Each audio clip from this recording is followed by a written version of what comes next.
Hi, welcome back guys. This is your Sensei, back with another fanfiction. This is the first part of What If Naruto Stopped the Fourth Ninja War? Now before starting, please give this video a like and subscribe to the channel if you want more videos like this. Now let's get into the fanfic. Naruto urged that they had to make it as he ran with an injured Hinata in his arms. Their plan to escape by blowing up the cave had gone wrong because they were still inside when the charges went off.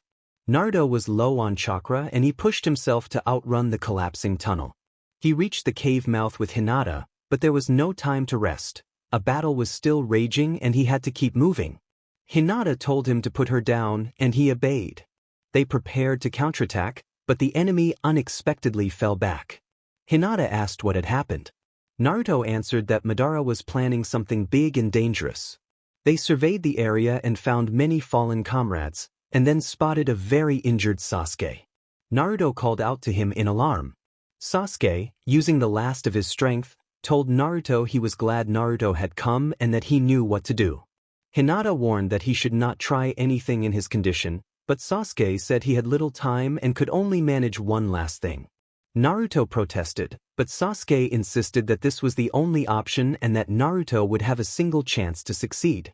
Sasuke warned that it might hurt, then placed his hands on Naruto and Hinata and transferred all the remaining chakra he had. As the energy flowed, Naruto and Hinata felt themselves begin to fade. Naruto panicked and asked what Sasuke had done. Sasuke murmured that he was going to be with Sakura and Sarada, then slipped away. Sasuke died, leaving Naruto crying and clinging to the only person he had left, his wife Hinata. The sensation that followed felt like being torn apart and rebuilt, then torn apart again.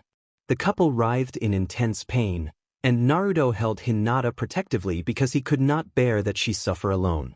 After several minutes the pain subsided, and they found themselves in a forest near Konoha. It was not the ruined forest they remembered from the war. This place felt calmer and less ravaged. Naruto looked around in shock. He had believed all the forests had been destroyed, not just Konoha's. Hinata lay unconscious beside him. The adrenaline that had kept her upright in their original timeline had finally given out. Naruto tried to lift her but could barely support his own weight. He called out for help, certain there were likely no enemies nearby if the area supported so much life, and then the exhaustion overtook him and he collapsed beside her. Some distance away, Minato and his team were traveling to the forest to train when they heard desperate cries for help. Minato warned his team to stay alert in case it was a trap, then traced the faint chakra signatures. He detected two very weak sources and led his companions to the spot. When Minato and his team reached Naruto and Hinata, they recognized that this was not an ambush. The pair were in rough condition. Hinata's hair was tangled and dirty, her face marked by wear and tear from battle, and Naruto was similarly dusted and exhausted. Despite their battered appearances, both wore an expression of peace, as if finally allowed a moment of rest. Minato called out Rin's name, and Rin quickly began assessing who needed the most immediate care, starting with Hinata. Obito asked who the two were. Minato replied that they were from Konoha and that the girl was a Hyuga, so they should bring them back to the village and consult Hayashi. He did not recognize the boy but noted that it was clear they had come together. Rin confirmed they were stable enough to be moved, and Minato urged everyone to hurry. Hinata regained consciousness slowly and was disoriented. She had expected the gray canvas of a war tent and the familiar smells of blood and suffering. Instead she found a white ceiling and a clean, unfamiliar scent. She felt a comfortable bed beneath her and saw her mother and father nearby, along with two other young women she did not know. Hinata looked around frantically for Naruto and feared the worst. Kushina reassured her that she was in the Hidden Leaf Village and that she was safe.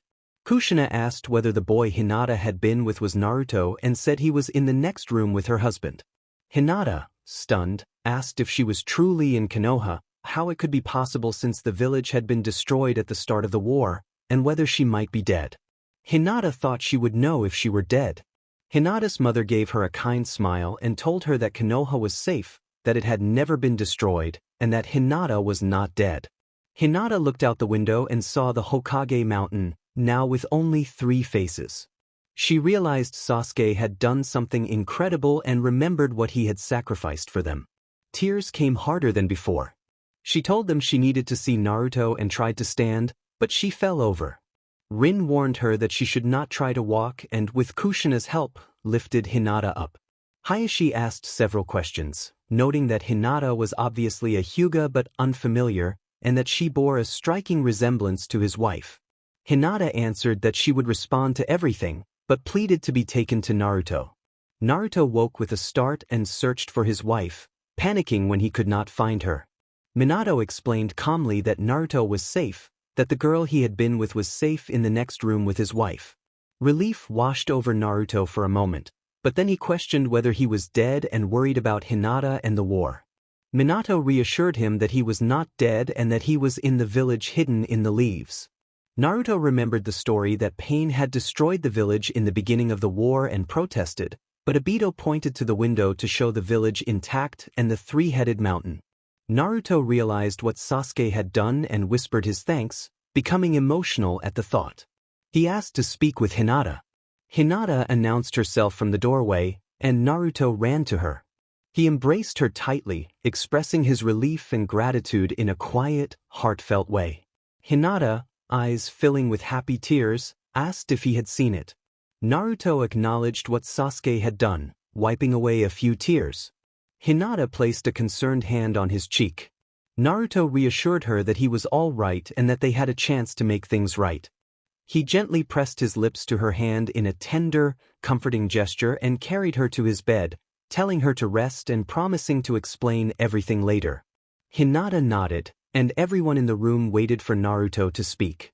Rin asked how Hinata was able to walk and speak after being barely alive only hours before. Naruto explained that he was simply a fast healer, and he even managed a laugh. Kurama grumbled that it was welcome. Kushina asked how Hinata had ended up in the forest. Naruto replied that before he explained, he wanted Rin and Obito to leave. Obito protested, but Naruto insisted that Kakashi stay. Minato reminded them that they were in the middle of a war and that the others could handle whatever it was, but Naruto said that this matter was different. Understanding, Obito and Rin left and then closed the door. Naruto asked Minato whether he had told the Hokage about them, and Minato nodded that he had. Hinata wondered why Shikaku had not been sent, and Naruto said the Hokage probably did not want to alarm them too much. Naruto sat beside Hinata and held her, grateful for the comfort. He confirmed that the people present were those the Hokage had sent, and Hayashi affirmed it with a nod. Naruto then revealed that they were from the future. Kakashi reacted with stunned disbelief. Naruto explained that, although it seemed impossible now, his friend Sasuke had made it happen. Right before Sasuke died, he had sent Naruto and Hinata to the past so they could try to prevent the war from starting. Naruto said he would outline how the war began and what happened during it, focusing only on what was necessary. Hinata's mother inferred that Naruto was their daughter's husband, and Hinata confirmed it. Naruto corrected the idea that Hinata was merely a girlfriend by stating that she was his wife and introduced himself in full. Kakashi offered congratulations, and Kushina smiled and congratulated Hayashi and his wife as well. Naruto started the story by asking if they knew Madara Uchiha. Kushina noted that Madara had died long ago and asked what he had to do with any of this. Naruto responded that Madara had not stayed dead and that he was one of the reasons the Fourth Ninja War began. Naruto told them that in a few months they would receive a mission at Kanabi Bridge that would be one of the events leading to how the Hidden Leaf would later stand in the war. Naruto recounted the mission that led to a lasting lesson. Kakashi had been assigned to lead Obito and Rin. Rin was captured, and Obito went after her, forcing Kakashi to follow. They managed to rescue Rin, but a cave collapsed. During the rescue, Kakashi lost his eye. Obito acted to save him, enduring a crushing blow and later giving his Sharingan to Kakashi, making Kakashi promise to take care of Rin. They had to leave Obito behind, and Kakashi learned the hard lesson that abandoning comrades was unforgivable. Naruto remembered how, after the bell test, Kakashi had taken his team to the monument for the fallen and shown them the names of his closest friends. Kakashi had told them that those who break the rules are scum, but those who leave their comrades behind are worse than scum, and Naruto had lived by that ever since. Listening, Hinata could tell how much Naruto missed his sensei and offered him a gentle kiss on the cheek. Kakashi was surprised to learn that he would one day become Naruto's sensei, and Kushina gave a soft, sad smile at the story they had just heard. Minato patted Kakashi's shoulder, proud that his former student would teach his son while silently remembering the loss of Obito. Everyone absorbed the account in silence until Naruto, with a serious tone, corrected the assumption that Obito had simply died. The conversation poised on the next revelation. Naruto shook his head and explained that Madara had found Obito and saved his life, but had gradually turned him toward darkness. Naruto said that Obito had been following Kakashi and Rin on missions without their knowledge. On one mission, Rin had been kidnapped and made the tailed beast host of the Three Tails. The kidnappers had deliberately damaged the seal so that the Three Tails would be released when she returned to the village. During the ensuing attack, Kakashi used his lightning blade technique against the attackers, but Rin stepped in to prevent the village's destruction and was killed. Kakashi collapsed from shock and Obito, overwhelmed, lost control and defeated the attackers. Naruto said that Obito remained at Madara's side during the war. Kakashi reacted with disbelief and asked if Naruto meant Obito. Kushina also shook her head, unable to understand how he could have turned so dark. Naruto's eyes filled with tears as he explained that he had brought Kakashi into the conversation to warn him. Naruto said that 2 years after Kakashi became the 6th Hokage he and Obito would fight, and that while Kakashi tried to convince Obito that his actions were wrong and that Rin would not have wanted them, Obito would use a clone of himself employing the lightning blade to kill Kakashi. Naruto added that he hoped that, even if they could not change the future, Kakashi might at least be able to live. Naruto reminded them that Kakashi had played a huge role in the war and had been one of their strongest fighters. Hayashi asked if that was how the war began, and Naruto replied that it was only part of the story.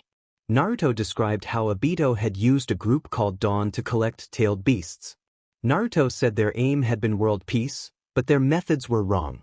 Naruto explained that their leader, Pain, had reduced the Hidden Leaf Village to ruins with a single devastating technique. The members of Dawn were all powerful, and even with all their strength they were tools of Madara. Hayashi asked how strong they had been. Naruto answered that one member had the power to annihilate the entire Uchiha clan in a single night at the age of 13, and that he had actually done so. The only survivor had been his younger brother. Naruto said he would not go into all the details, but that the killer had believed he acted for the village and was, in his own way, a complex person. Naruto added that the killer had been among the stronger members of Dawn, though not the strongest, and that another member was effectively immortal. In short, they had been extremely powerful. Hinata's mother asked if Dawn had helped trigger the war. Naruto confirmed that they had killed many comrades and that countless lives had been lost at their hands. Naruto said the group had been defeated early in the war, but for many it had come too late. Tears slipped down Naruto's face as he spoke. Hinata, who had tried to remain strong for her husband, began to sob openly as memories of friends lost Shino, Kiba, Niji, Kurenai, Sakura overwhelmed her. Kakashi, frightened by the scope of the losses, asked how long the war had lasted. Hinata answered that it had lasted a little over 4 years. Minato asked how old they had been, and Naruto said they had been about 20, which meant they had been around 16 when the conflict began. Naruto clarified that the war had actually started long before anyone saw it coming, perhaps when Obito was found by Madara, perhaps when Rin became the tailed beast host and was killed. Naruto said they did not know the exact beginning, but they did know they could change the future now. He vowed to end the war and insisted he would never go back on his word, invoking his ninja way. His words warmed everyone's hearts, and Minato and Kushina felt a new surge of pride in their son. Hinata fell even deeper in love with Naruto in that moment. He reminded her why she had loved him all those years ago. Naruto admitted that he and Hinata were not ready to face certain things yet, that thinking about everyone they had lost was still too painful. Minato placed a hand on Naruto's shoulder in a small gesture of support, and Naruto remembered the moment before Minato had disappeared, when his father had told him he believed in him. The memory left Naruto trembling with restrained emotion. Naruto said he should speak to the Hokage and let him know about their situation. Hinata asked to accompany him, but Naruto insisted she needed rest because she was still hurt. After a moment of thought, Hinata nodded and asked him to hurry. Naruto smiled, promised he would be back quickly, and disappeared in a puff of smoke, leaving Hinata to sigh and shake her head. Someone suggested that they should follow him. Minato sighed and gave Hinata an understanding look. Kushina chuckled, certain their future son had inherited something from her, and told Hinata that it had been nice meeting her. Hinata bowed her head, offering the most respectful gesture she could manage with her injuries.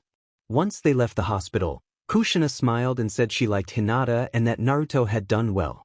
Minato nodded in agreement.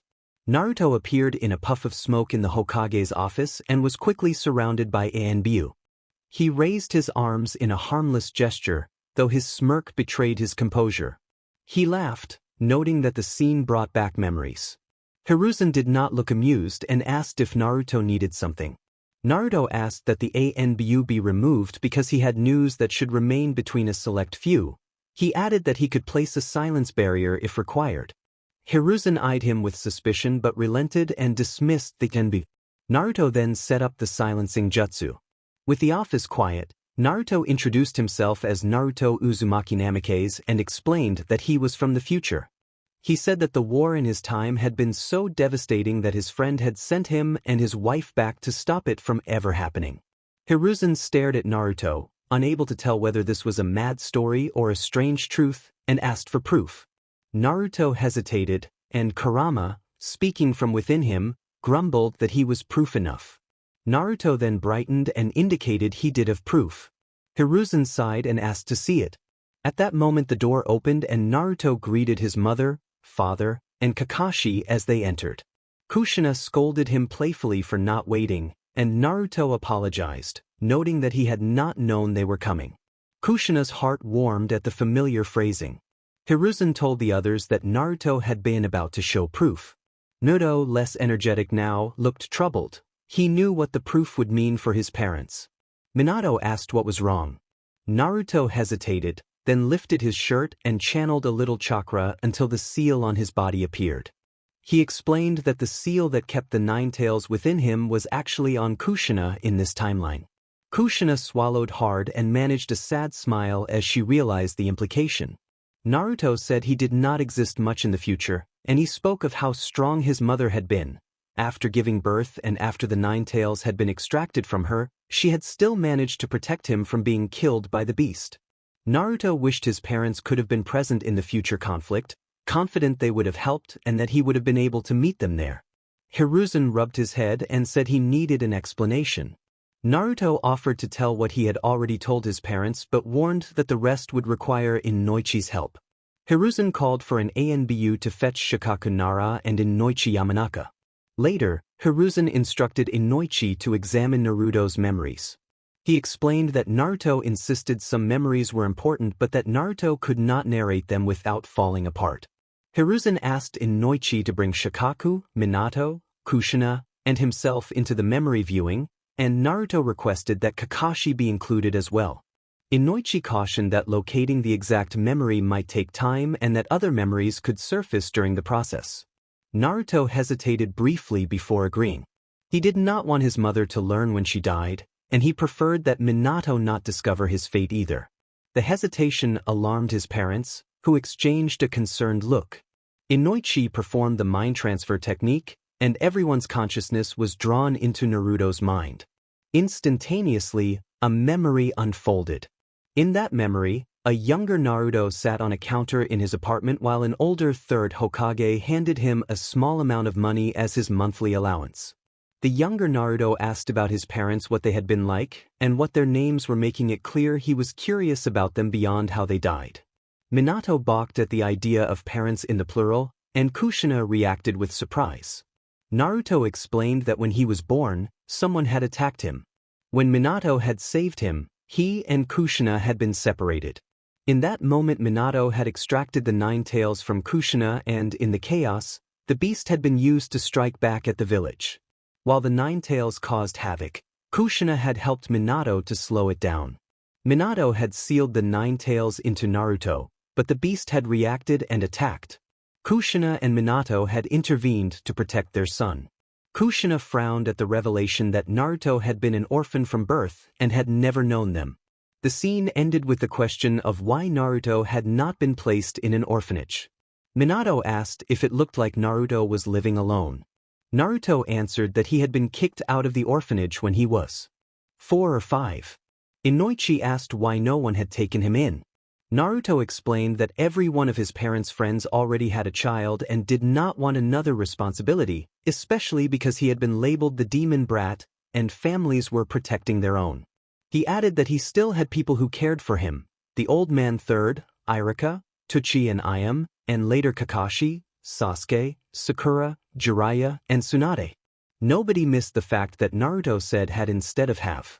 Inoichi suggested that if they walked a certain way they would reach the correct memories faster and moved through a gateway. Naruto warned against it. A deep voice demanded who dared interrupt his nap. Inoichi reacted in alarm, recognizing the Kyuubi. Naruto explained that the beast's name was Kurama and insisted he was harmless. Shikaku could hardly believe that Naruto would call the creature that had killed his parents harmless. Kurama complained at being called harmless, and Naruto teased him as a big fuzzball.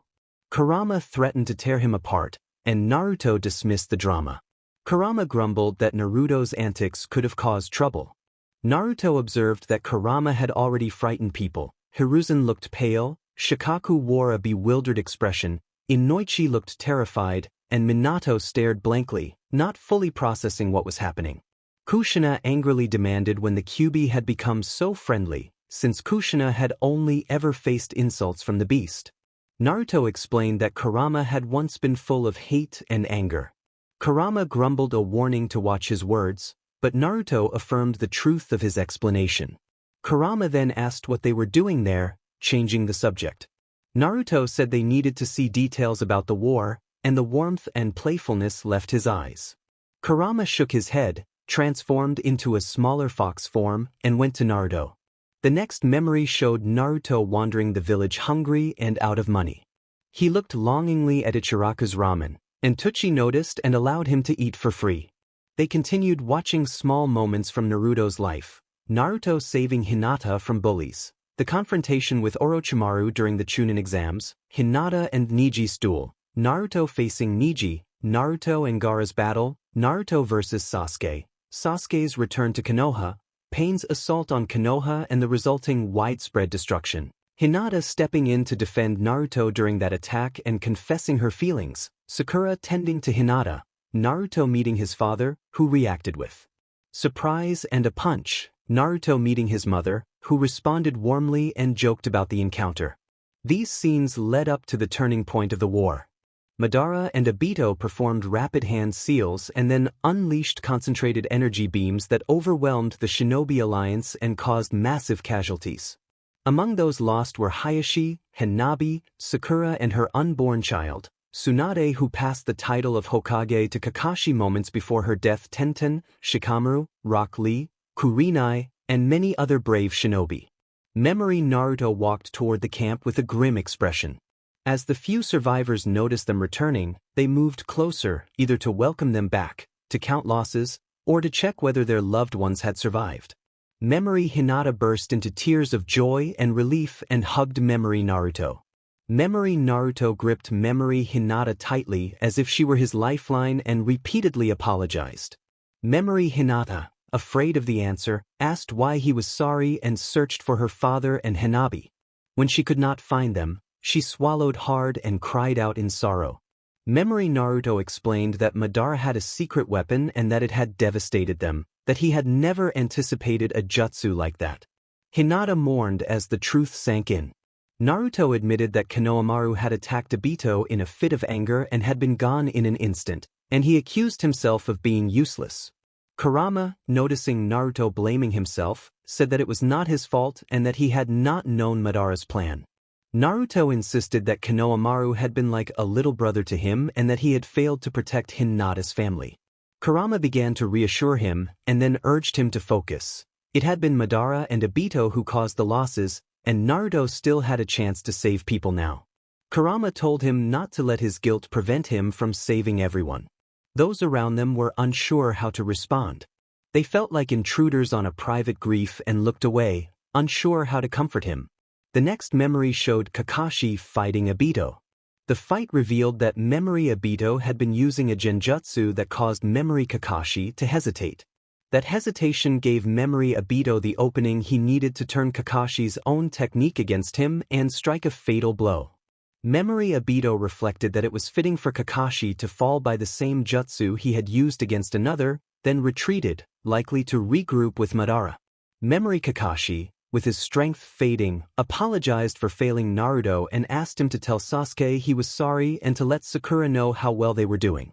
He urged Naruto to lead the alliance well and added that Naruto already knew what that meant, referring to the future role of Hokage. With those words, Memory Kakashi passed away. Naruto mumbled Kakashi's name and shook his former sensei, overwhelmed and unable to comprehend how the war had taken so much. He felt the weight of so many losses and the pain of losing Kakashi as well. Kurama thought the war had to end soon before everyone was killed. Swallowing what pride remained, he jumped onto Naruto's shoulder. Throughout that memory, Naruto stared at his former or future sensei as if Kakashi had died since the last time he had looked at him. Minato tried to speak Naruto's name, but Naruto interrupted, insisting that the next memory should be the last. The last memory was of Sasuke dying and taking Naruto and Hinata back to the past. After that memory, everyone including the small Kurama left Naruto's head. Naruto stood with his back to the others, unable to meet their eyes. Every person in that room was dead in the future. Even those he did not know well, like Shikaku and Inoichi, reminded him of the children he had watched die. Minato struggled to find words to comfort his future son. He reminded Naruto that Sasuke had given him a chance to change things and expressed his belief that Naruto would succeed. Minato placed a reassuring hand on Naruto's shoulder, and Naruto turned away to hide how close he was to breaking. Kushina moved closer and soothed Naruto, telling him it was all right to let his feelings out and not to keep them bottled up. Naruto broke down, crying into his parents as he hugged them tightly.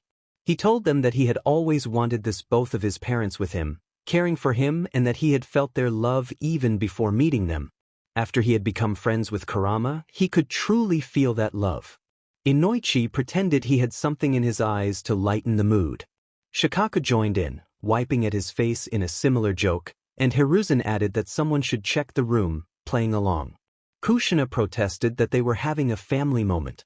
Minato suggested they all go out for ramen, just the four of them and Hinata, and offered the invitation as a way to keep his wife from dwelling on guilt over past actions.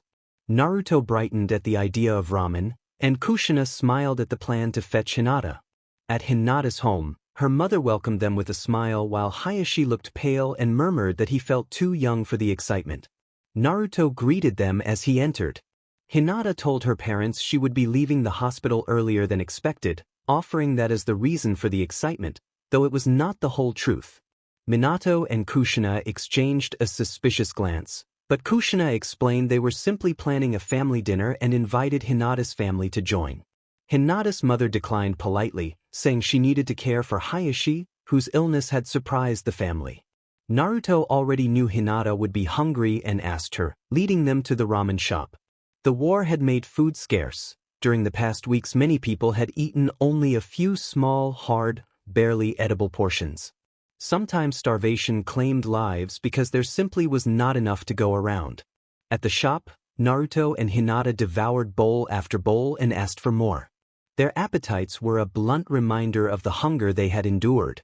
Minato observed that the two of them must have been very hungry. Naruto praised Hinata for creating a jutsu that helped the body endure longer without food, explaining that it had saved many lives. Hinata credited notes from Sakura and Lady Tsunade for much of the groundwork, but Naruto emphasized that Hinata had finished and perfected the idea. She had been the one to create the jutsu that had helped them survive. Hinata explained that her clan's Byakugan had made it possible to design the technique without damaging the stomach and that it was a risky jutsu with limited uses.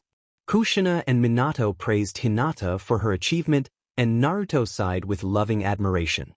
Hinata began to speak further but suddenly paled.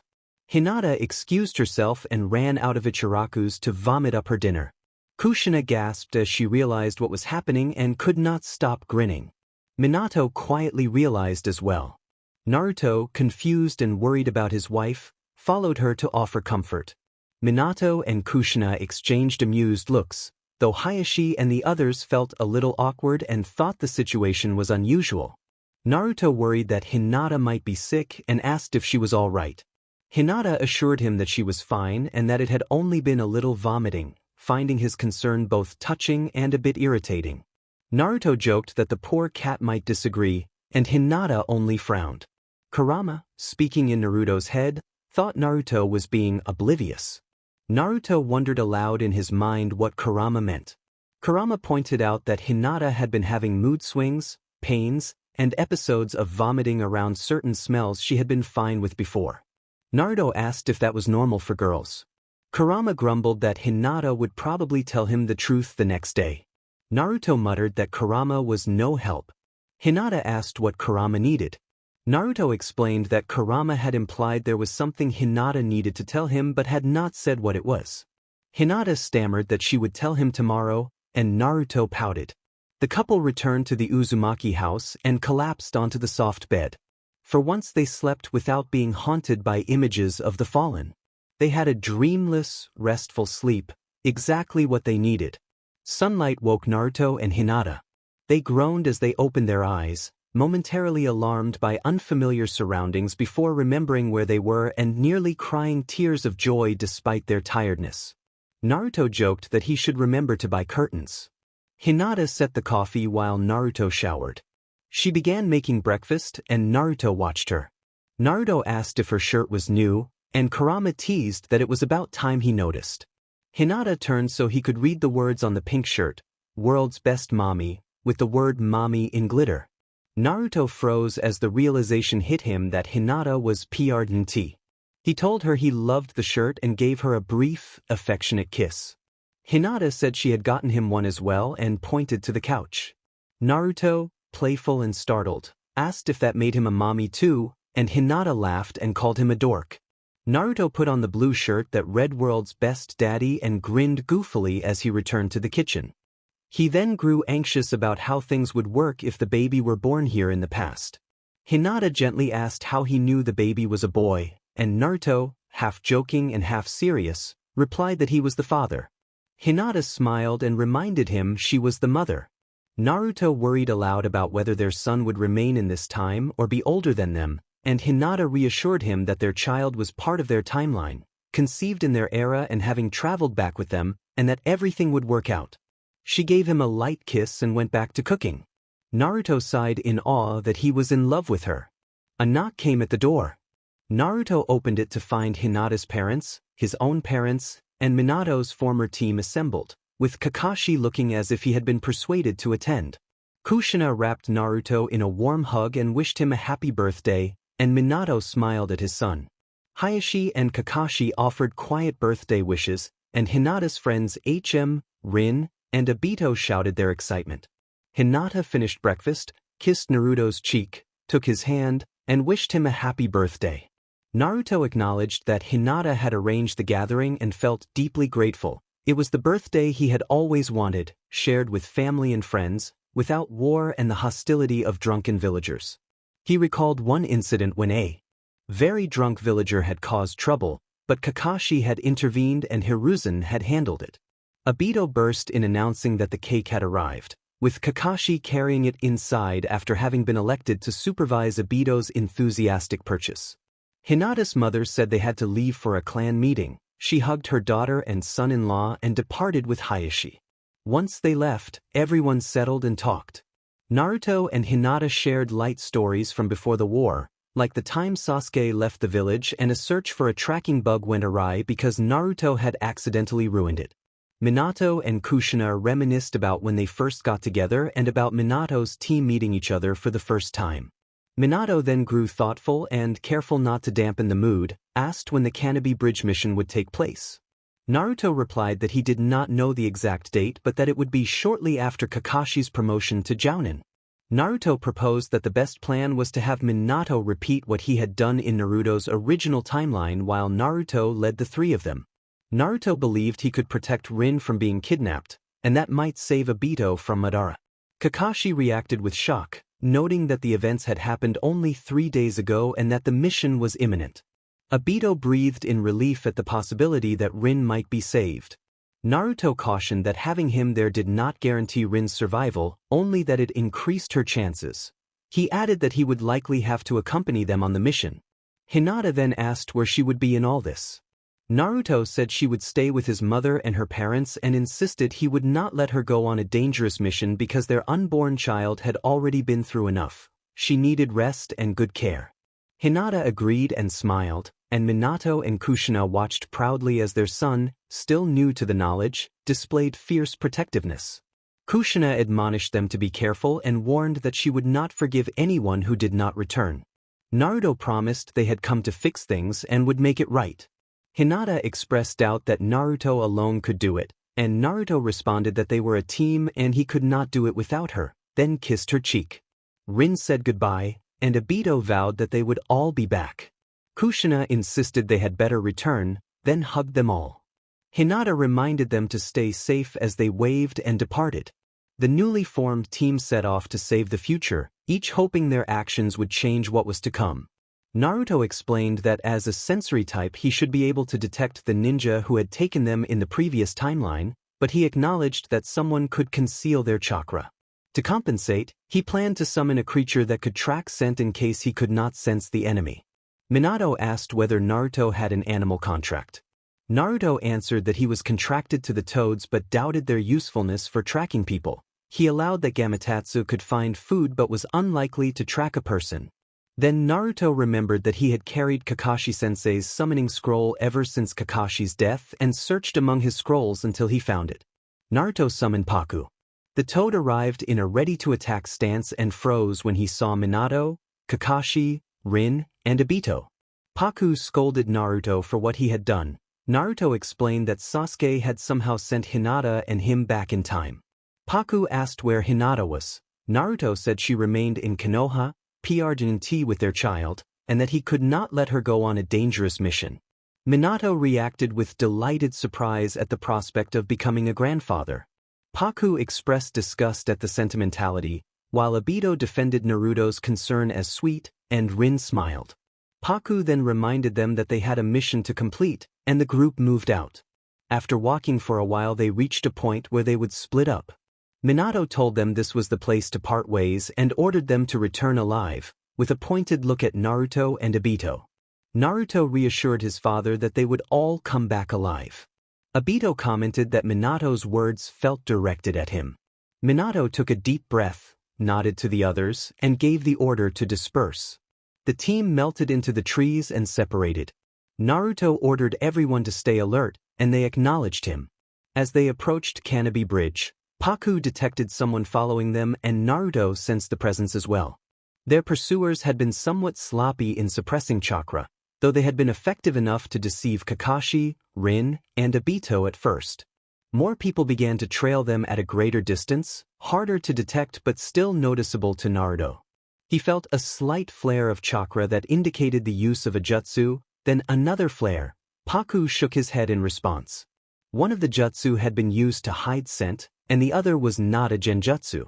At a small pond they reached, Naruto felt the chakra drawing closer and noticed a ripple in the water behind him, forcing him to suppress an exasperated reaction.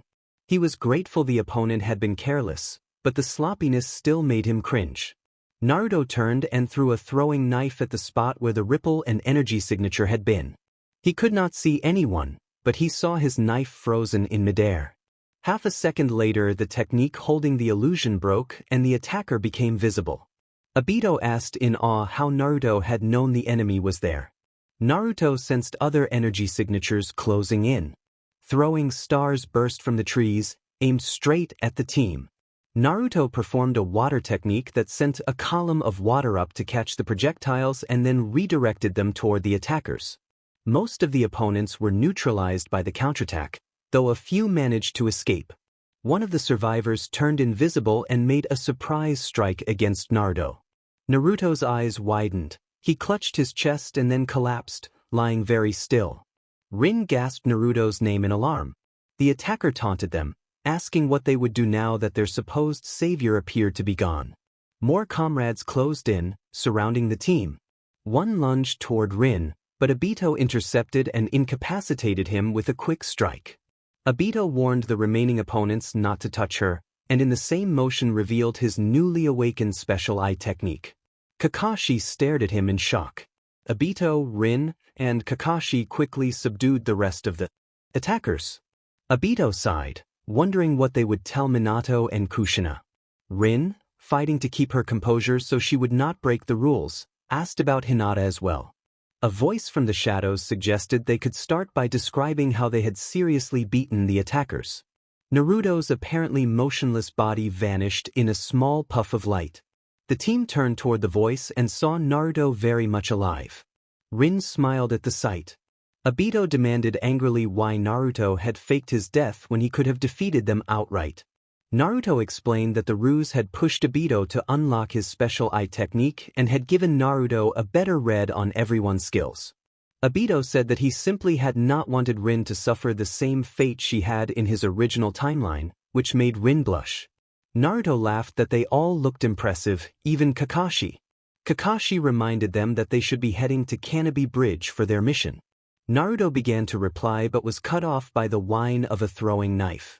He caught it and realized a paper explosive device had been attached. Panicking, he threw it back toward the direction he thought it had come from. The device detonated mid-flight and somehow the blast propelled the knife back at them. It grazed his cheek, leaving a small cut that closed quickly.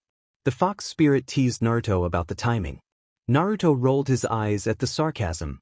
Naruto told the others to go ahead and that he would handle the threat, placing Kakashi in charge. Kakashi nodded his agreement. Rin urged him to be careful as they dashed toward the bridge. This fight would be difficult. He recognized the opponent, one of the strongest ninjas who had fought against Madara and had once been defeated by Madara's secret weapon. He could not kill her, but he could not let her go free either. He had to subdue her without killing and without using the fox's energy, since it would cause too many questions if people discovered there were two hosts of the same tailed beast in the Leaf Village. The woman challenged him, asking if he really thought he could take her alone. Naruto replied that her status as his enemy left him no choice. She remarked that he looked familiar, blonde hair and blue eyes, wearing a Leaf Village headband, and wondered aloud if he was the Yellow Flash. Naruto clarified that that was someone else and identified her as Urza Maroon. Naruto seized the opening to throw an explosive throwing knife at her feet, but she dodged. Urza used an earth-based technique to try to knock him away. Naruto countered with a water technique that turned the ground to mud. The fox spirit reminded him to end the fight quickly, warning that Urza was dangerous and that his technique restrictions made a swift conclusion best. Naruto agreed that a strong, quick-spinning energy sphere would be the right approach. He rushed forward and created hundreds of clones that surrounded Urza, all charging with knives ready. Urza, who could create explosive effects similarly to Deidara, detonated the space and obliterated the clones. Using the dirt and smoke as cover, one of the real duplicates formed a spinning energy sphere and struck her from behind.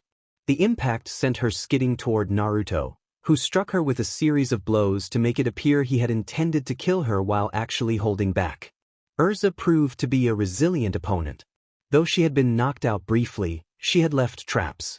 Naruto discovered a concealed explosive on him too late.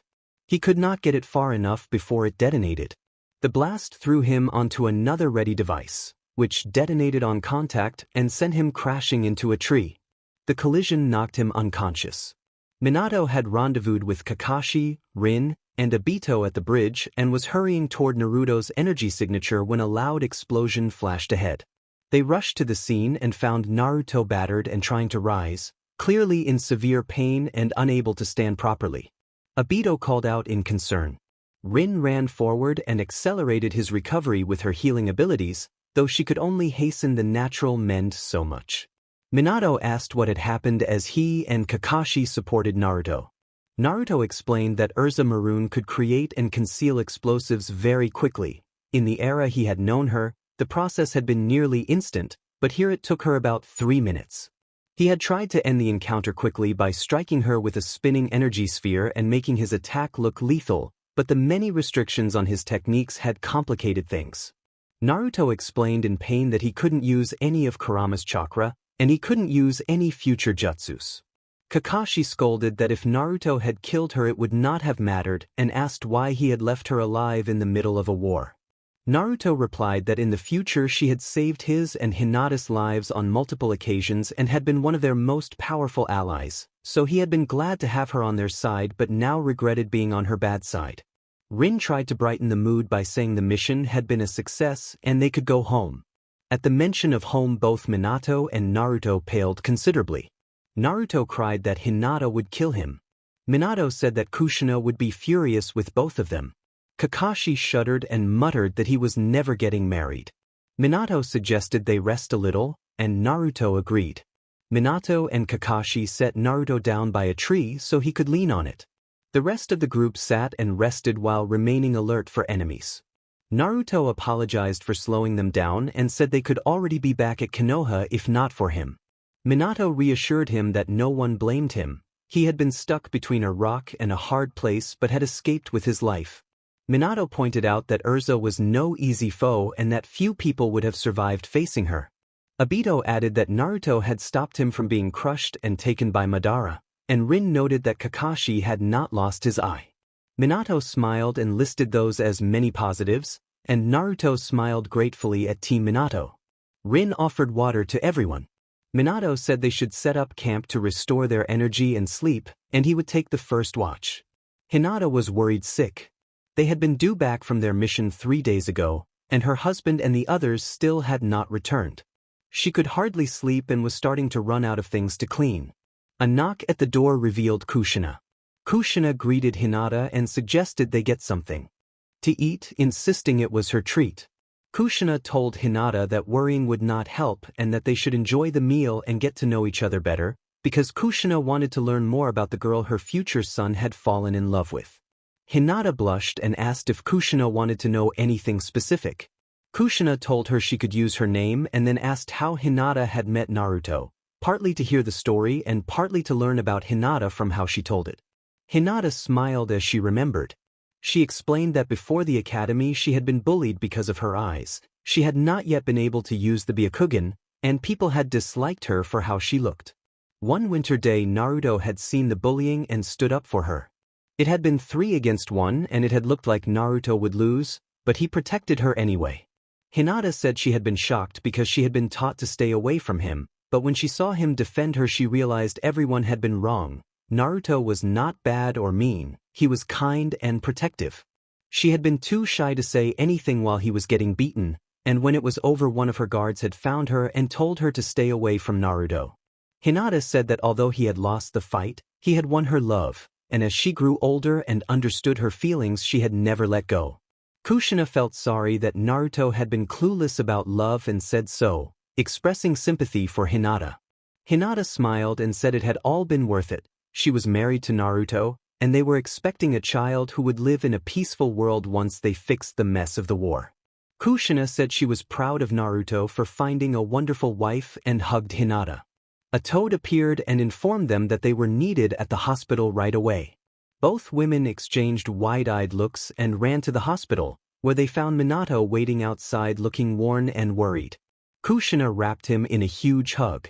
Hinata asked where Naruto was. Minato said that Naruto would live. He had suffered serious injuries to his legs and an arm but would recover, and he led them to Naruto's room. Naruto explained that Urza Maroon had caused the injuries and that he had preferred her to be on their side of the war. Hinata hugged Naruto carefully to avoid his injuries, and Naruto used his good arm to hug her back. When they pulled apart, Hinata smacked his head in frustration, scolding him for being irresponsible and nearly dying. She suspected that Kurama's protection had been the only reason he was still alive. Kushina asked Minato where he had been during the battle. Minato said he had been on the front lines, fighting enemies and protecting those who were down and about to be killed.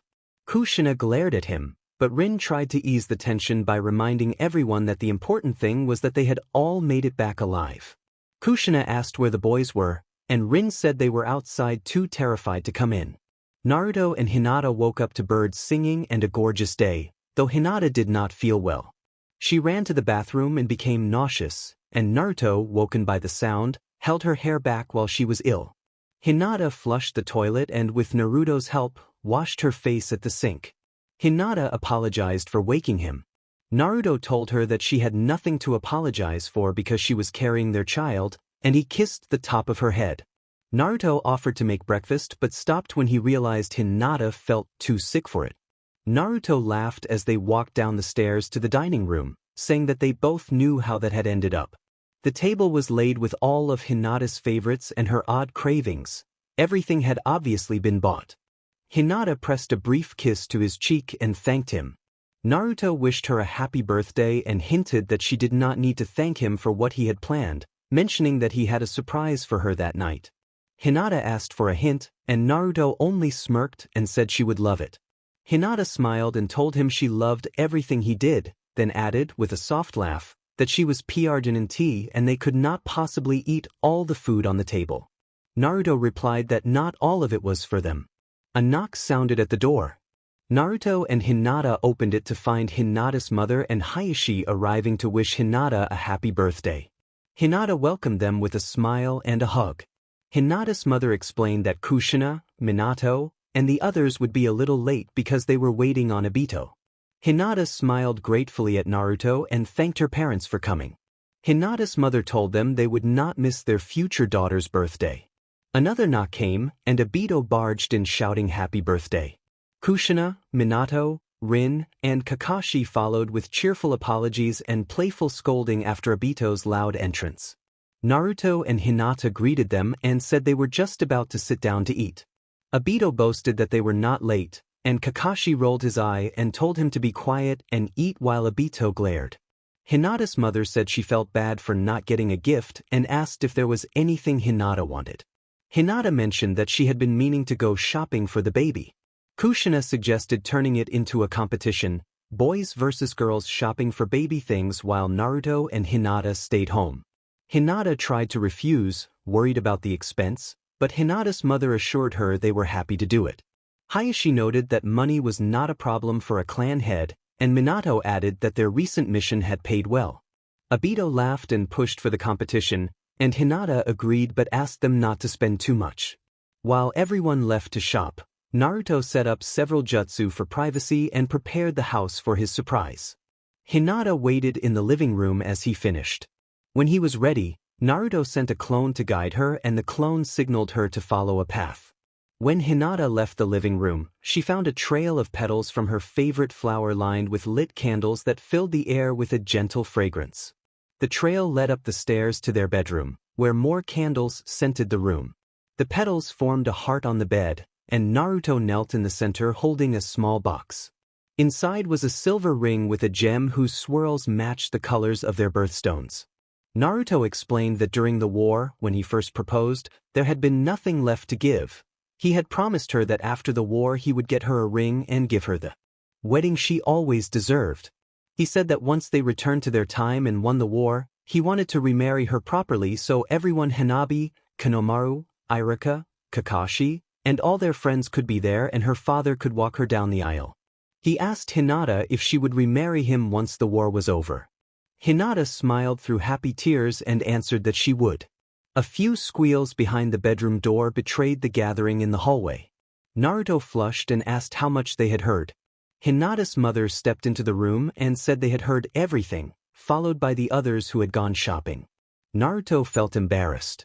Rin commented that it had been very sweet, and Kushina laughed that she had not known her future son could be so romantic. Naruto changed the subject and asked to see what everyone had bought. The girls ended up winning the shopping competition. They all talked for a while and then some guests went home. After everyone left, the couple called it a night and went to bed. Later, Naruto gathered the team and told them that he did not know many details about the mission in which Rin would become the Jinchuriki, so their training would need to be harder than before. He emphasized that Rin, as the medic, had to be able to defend herself. He assigned Hinata to help with Rin's medical training and said he would teach her some techniques he had learned from his friend Sakura, admitting he was not the best at chakra control but that he had learned enough to help. He added that the boys' fathers and he would work on getting them stronger and faster and that they might learn a few more jutsu. Obito complained that the training was already hard to keep up with. Naruto answered that he did not know much about the mission except that Rin would be kidnapped and made the Jinchuriki. He said he did not know why they had been there or how long they had before the mission, and he expressed doubt that they would have to face the Three Tails directly because the ninjas who took Rin did not seem skilled enough for that, though he acknowledged that anything could happen. Naruto answered that as things stood now they had no chance of everyone making it out alive if they had to face the tailed beast. Minato sighed that it was not much information but he would make it work and he had faith in them all.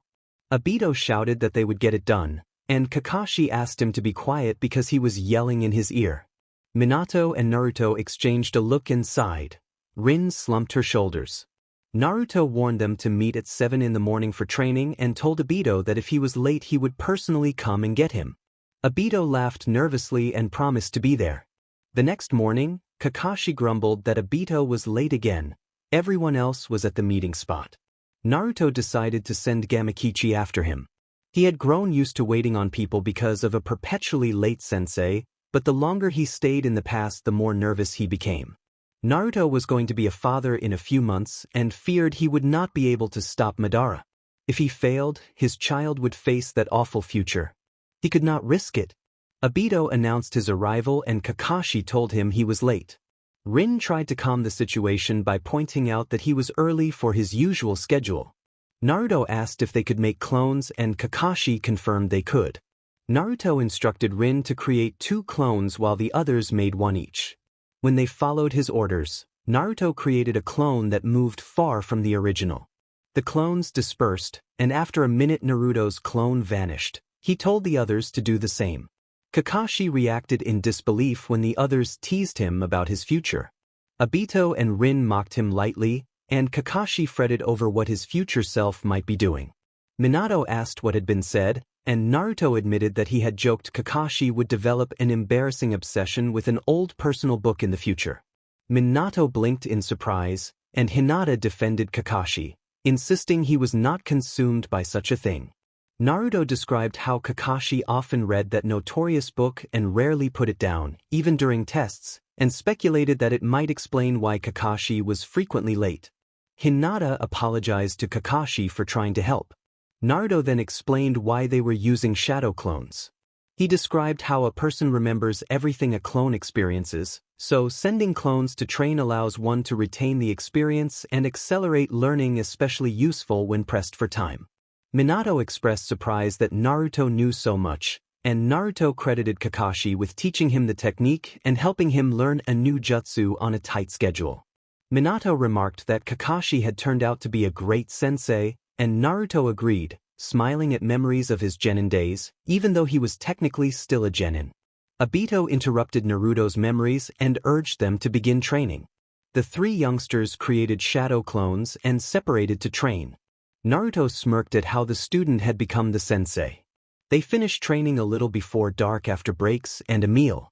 Obito complained that he had never been so tired, and Rin agreed. Kakashi nodded silently.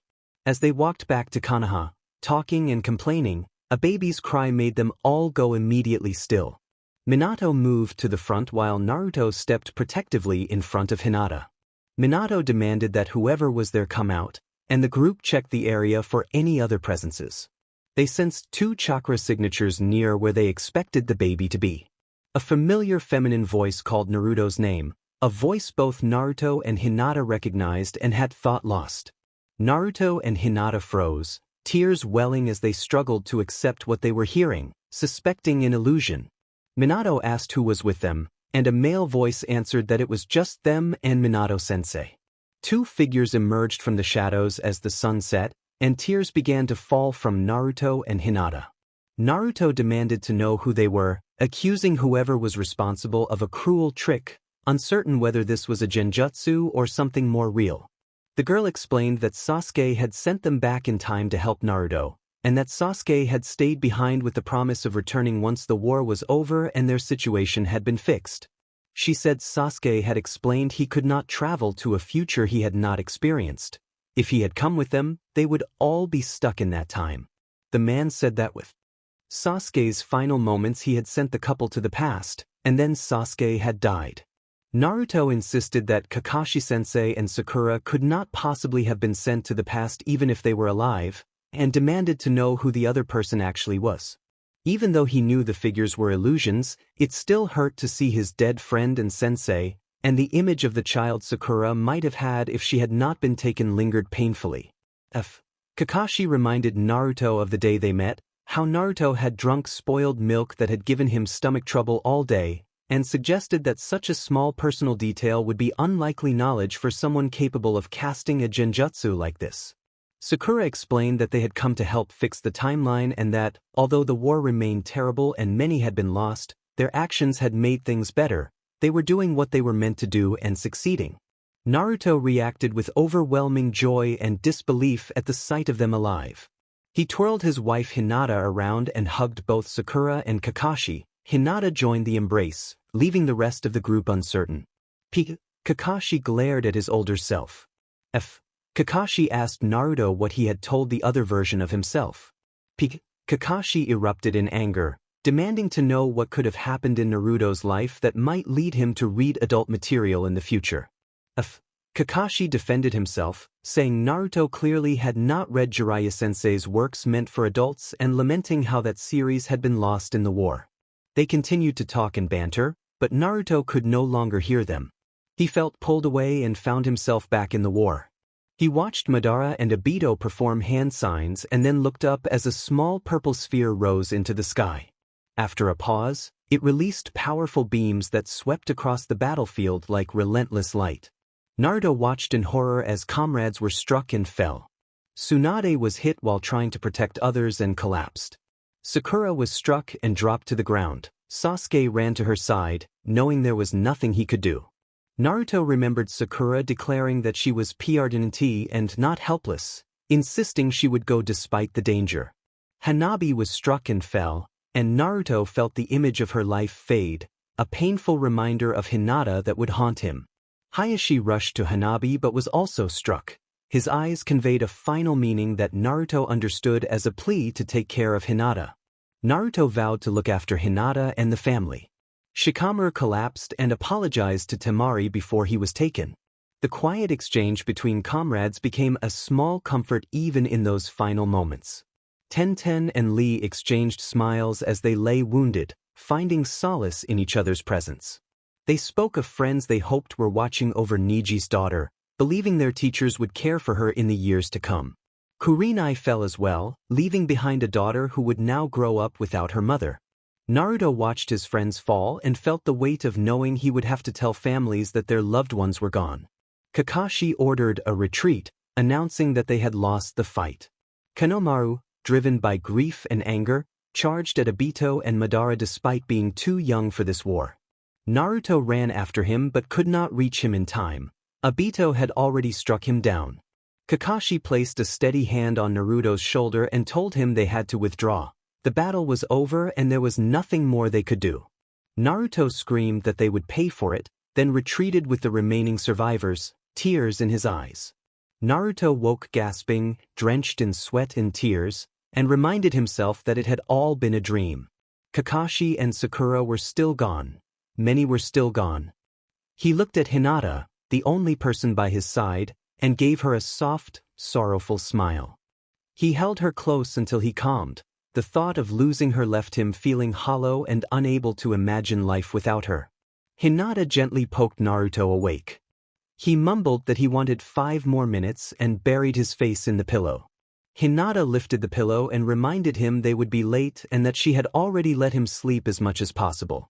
Naruto complained about having to win over Hinata's father again and tossed his pillow aside, accidentally knocking a picture and groaning at the thought of cleaning it later. Hinata told him she had gone shopping and bought him clothes from her father's preferred store, and a few choices she thought he would like. Naruto asked whether there was anything he could do to win her mother's approval as well.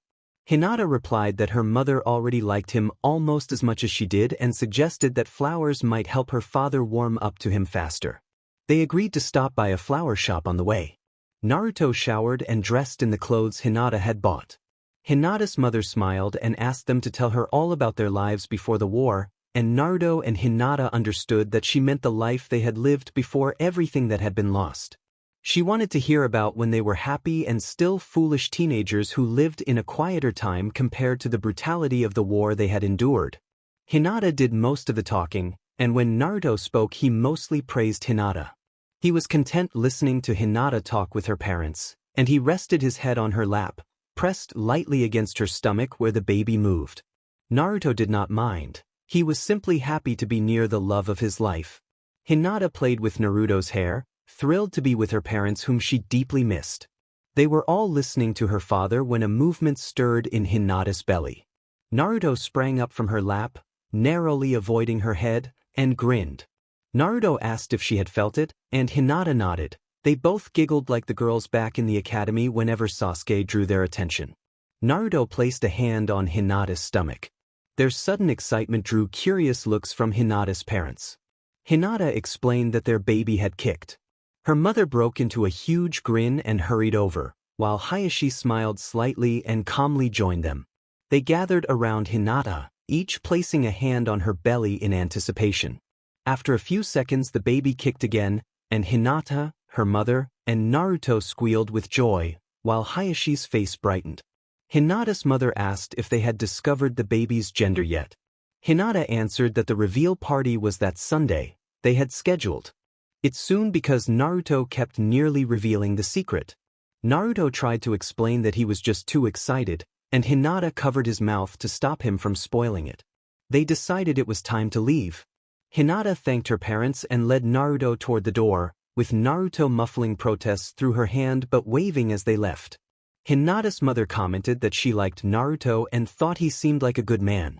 Hayashi admitted he found Naruto loud and overly energetic and confessed he did not understand how Hinata could love him so, but Hinata's mother reminded him that Hinata was clearly happy and well cared for. Hayashi conceded the point with a small smile, remembering that Hinata's father had once greatly disliked him. A Hyuga elder informed Hayashi that the elders were waiting for him to start the meeting. Hayashi exclaimed that he had forgotten about it, which made his wife laugh. They departed, and in the days that followed the family prepared for the reveal party. At the party, Naruto impatiently asked when the cake would be ready. Hinata reminded him that they would eat it near the end of the celebration. Naruto complained that he was hungry and pouted about having to wait, while Hinata explained that the party would start at 1 and it was nearly time. She finished frosting the cake, and Naruto surrendered to the delay. Obito burst into the house, seeking cover behind Naruto while claiming that Kakashi was after him. Naruto sighed that they really needed to start locking their doors.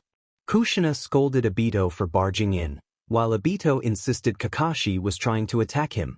Minato shook his head at the commotion, and Kakashi stood there embarrassed, his hair an unintentional source of amusement.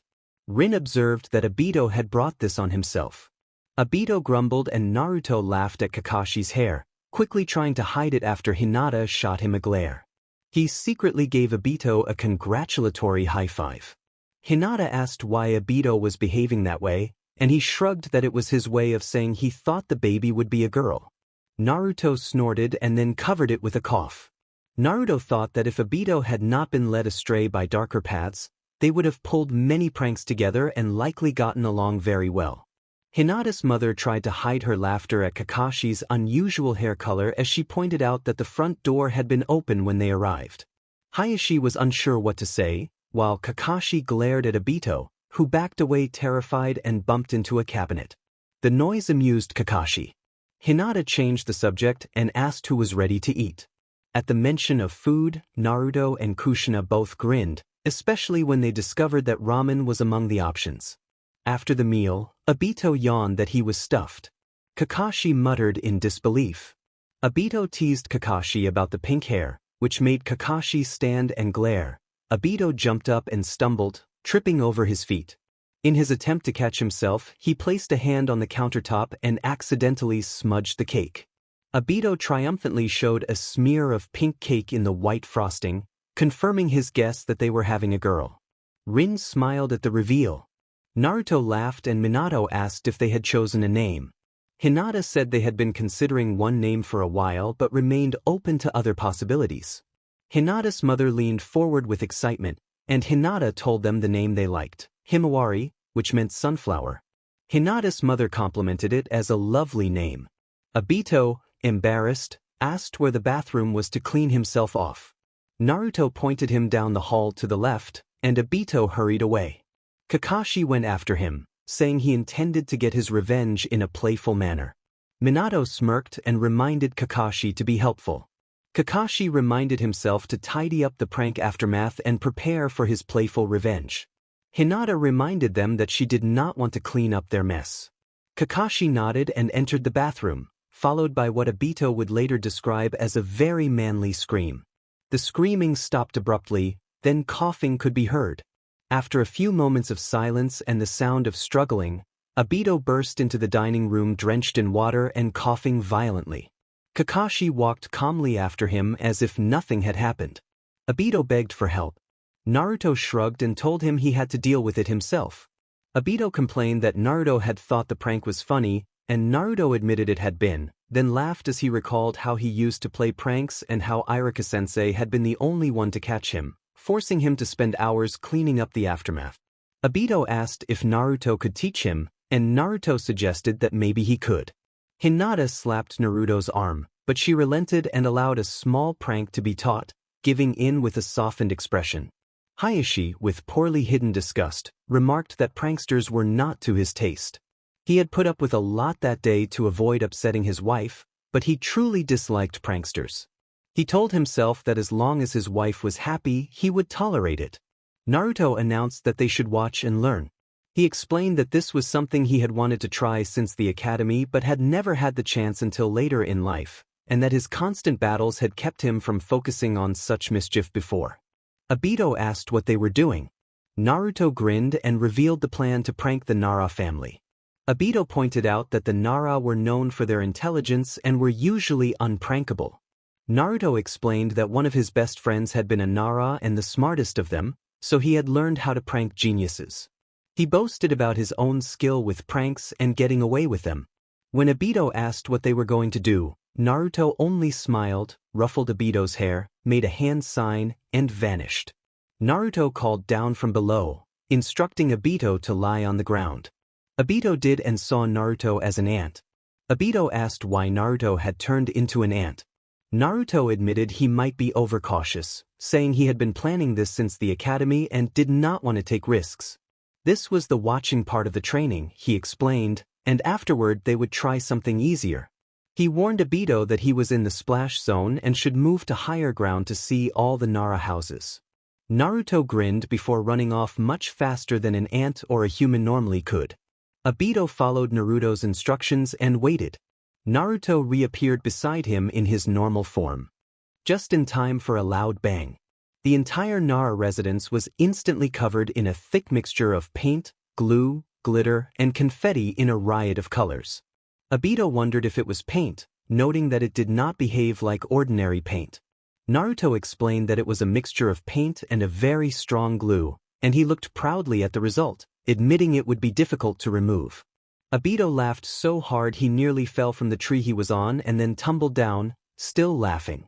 Naruto looked up at the sky and laughed too. After catching their breath, Obito asked what they were doing next. Naruto said they were going to need a lot of paint. Later, as they prepared for more mischief, Naruto told Obito to write whatever came to mind. Naruto reminded Obito that he had already used the one prank Hinata had permitted, so the rest was Obito's to do. Obito thought for a moment, then a huge smile spread across his face. On the first Hokage's forehead someone had written the word tree, and along his face were several doodles of trees, sticks, and other random sketches. The second Hokage's forehead had the word albino written on it with more drawings across his face. On the third Hokage's head someone had written Sarutobi is a good boy, surrounded by playful scribbles. Obito asked who the other Hokages were. Naruto explained that Minato was the fourth, Tsunade the fifth, Kakashi the sixth, and Naruto himself the seventh. On Minato's forehead someone had written Speedy with a lightning bolt drawn beside it. Tsunade's forehead had an insulting phrase that had been softened into an old woman joke with a small slug doodle added. Kakashi's face had been defaced with a crude insult that Obito later described more mildly as calling him a jur, accompanied by a childish drawing. On Naruto's own forehead someone had written Foxy Boy with a drawing of a nine-tailed fox. Suddenly someone called down, demanding to know who was up there.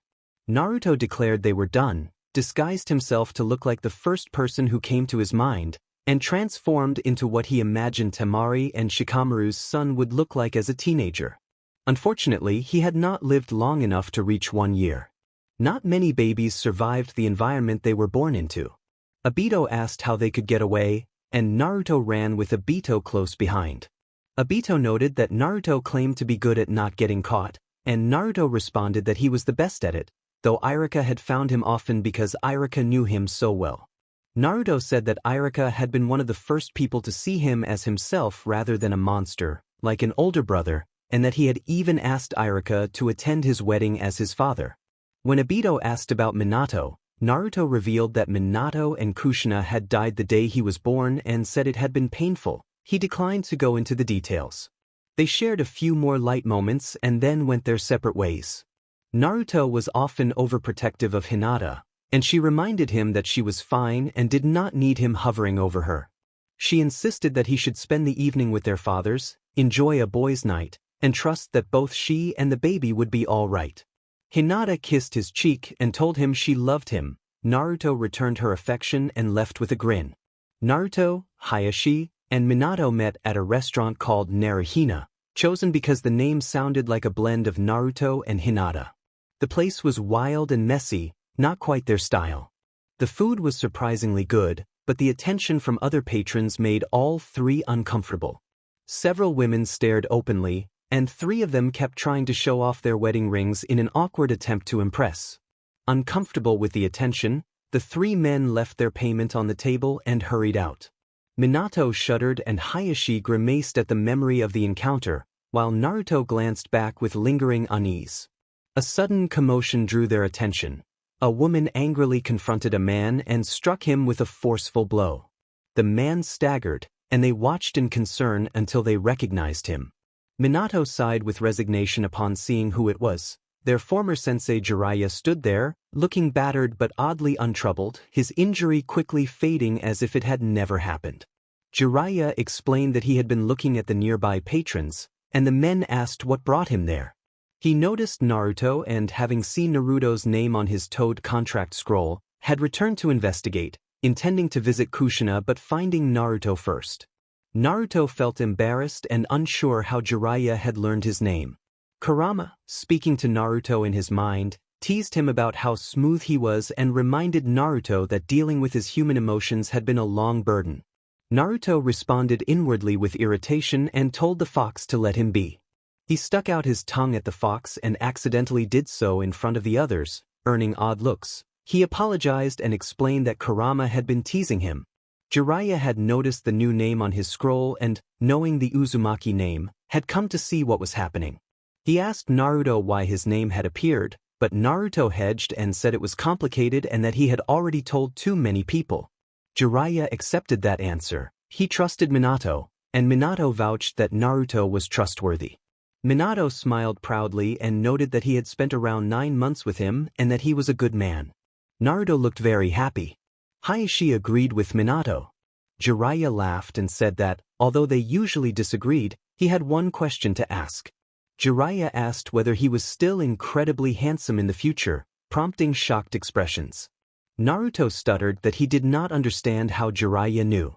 Jiraiya explained that Naruto's resemblance to Kushina and Minato made it obvious, and Minato confirmed it with a proud expression. Minato guessed that Gamarichi had spilled the detail, and Jiraiya agreed that he loved gossip.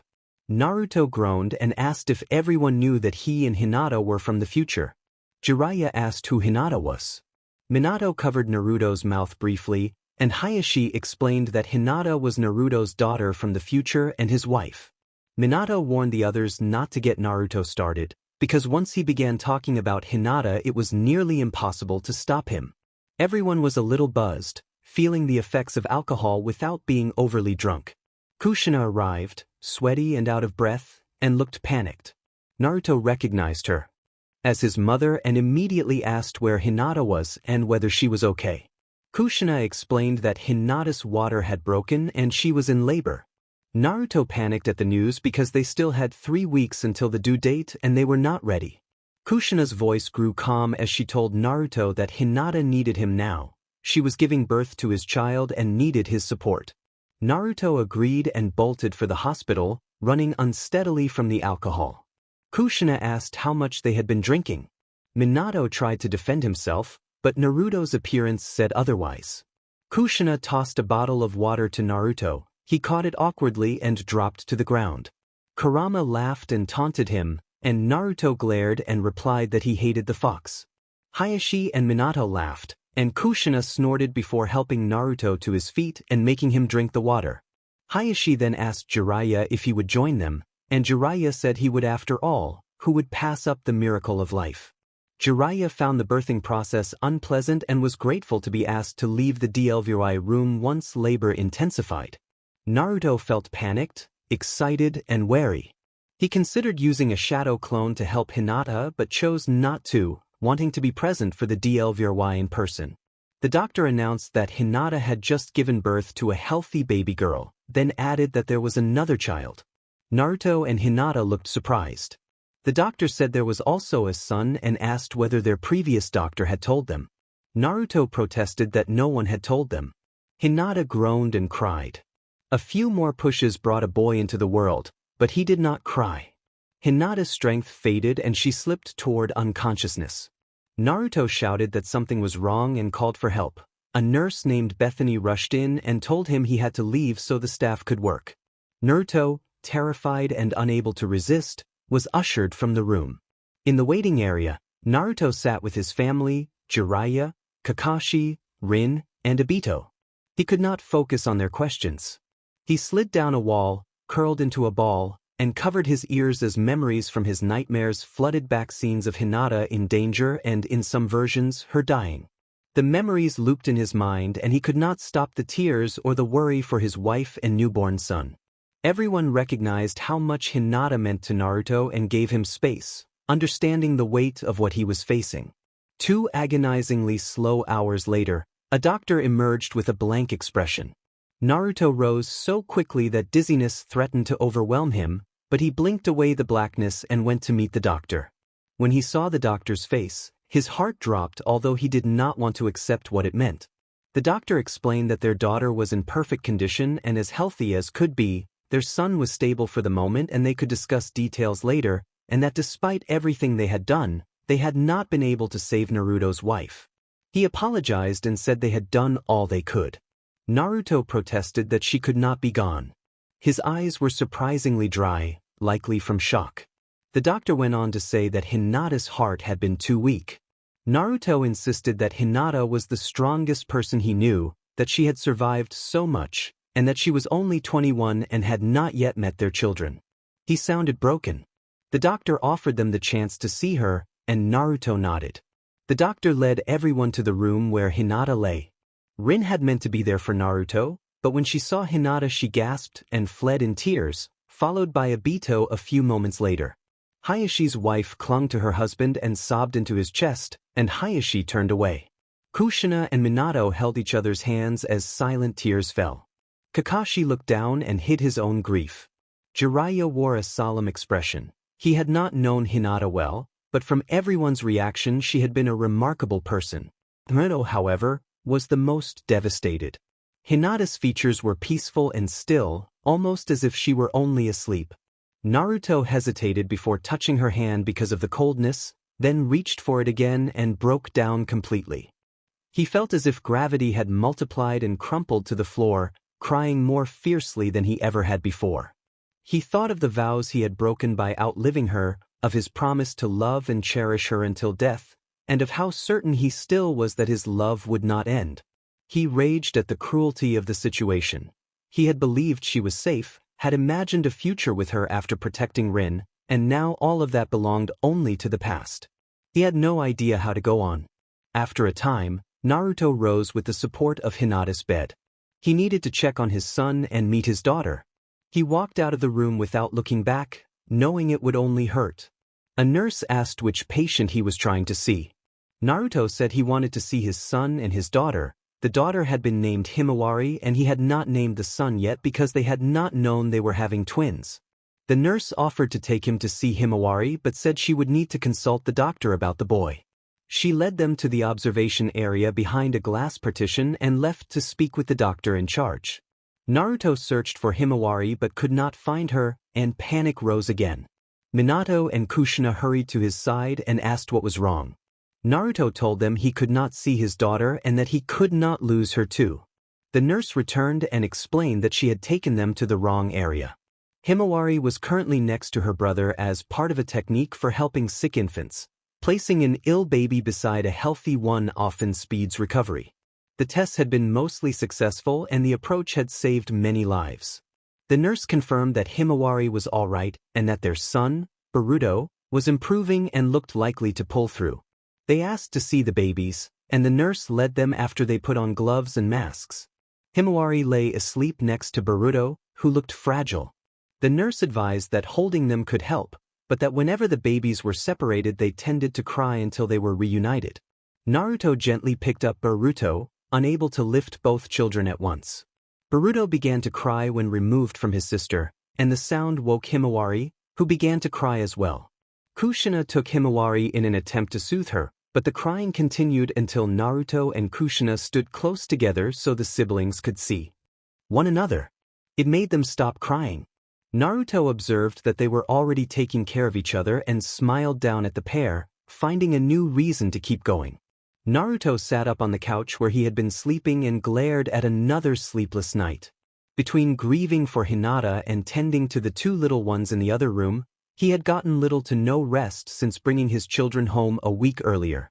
He looked at the urn that held Hinata's ashes and sighed, thinking he really wished she were here and that he did not know how to do this alone. It felt like it was 2 against 1 and he could not tell what they wanted. He also thought that, even if Hinata had known, they might have worked it out together. He gathered the blanket and pillow he had been using and returned them to the cabinet with the other extra linens. Normally he would have left them out for convenience, but his parents were coming that day and he did not want pitying looks once they realized he was sleeping on the couch because the bed he had shared with Hinata felt too big and empty. He went to the twins' room and found Boruto and Himawari asleep and as healthy as could be, which relieved him. He often found himself so worried that he would sit in the rocking chair and watch them to make sure they were breathing properly. It happened perhaps a little too often, but it helped calm him. When a knock came at the door, Naruto answered to find his parents standing there. He stepped aside to let them in and expressed concern about imposing on them. Minato reassured him that they had this, that the children were their grandchildren and that they wanted to help, and that Naruto needed them now. Kushina noted how exhausted he looked and urged him to go to their house to sleep, eat, take a shower, and take the day off to care for himself. Naruto pointed to his face and tried to explain that he had already been looking this way for a long time, which made his parents more insistent. Kushina practically pushed him out the door, telling him to go and regain some normalcy.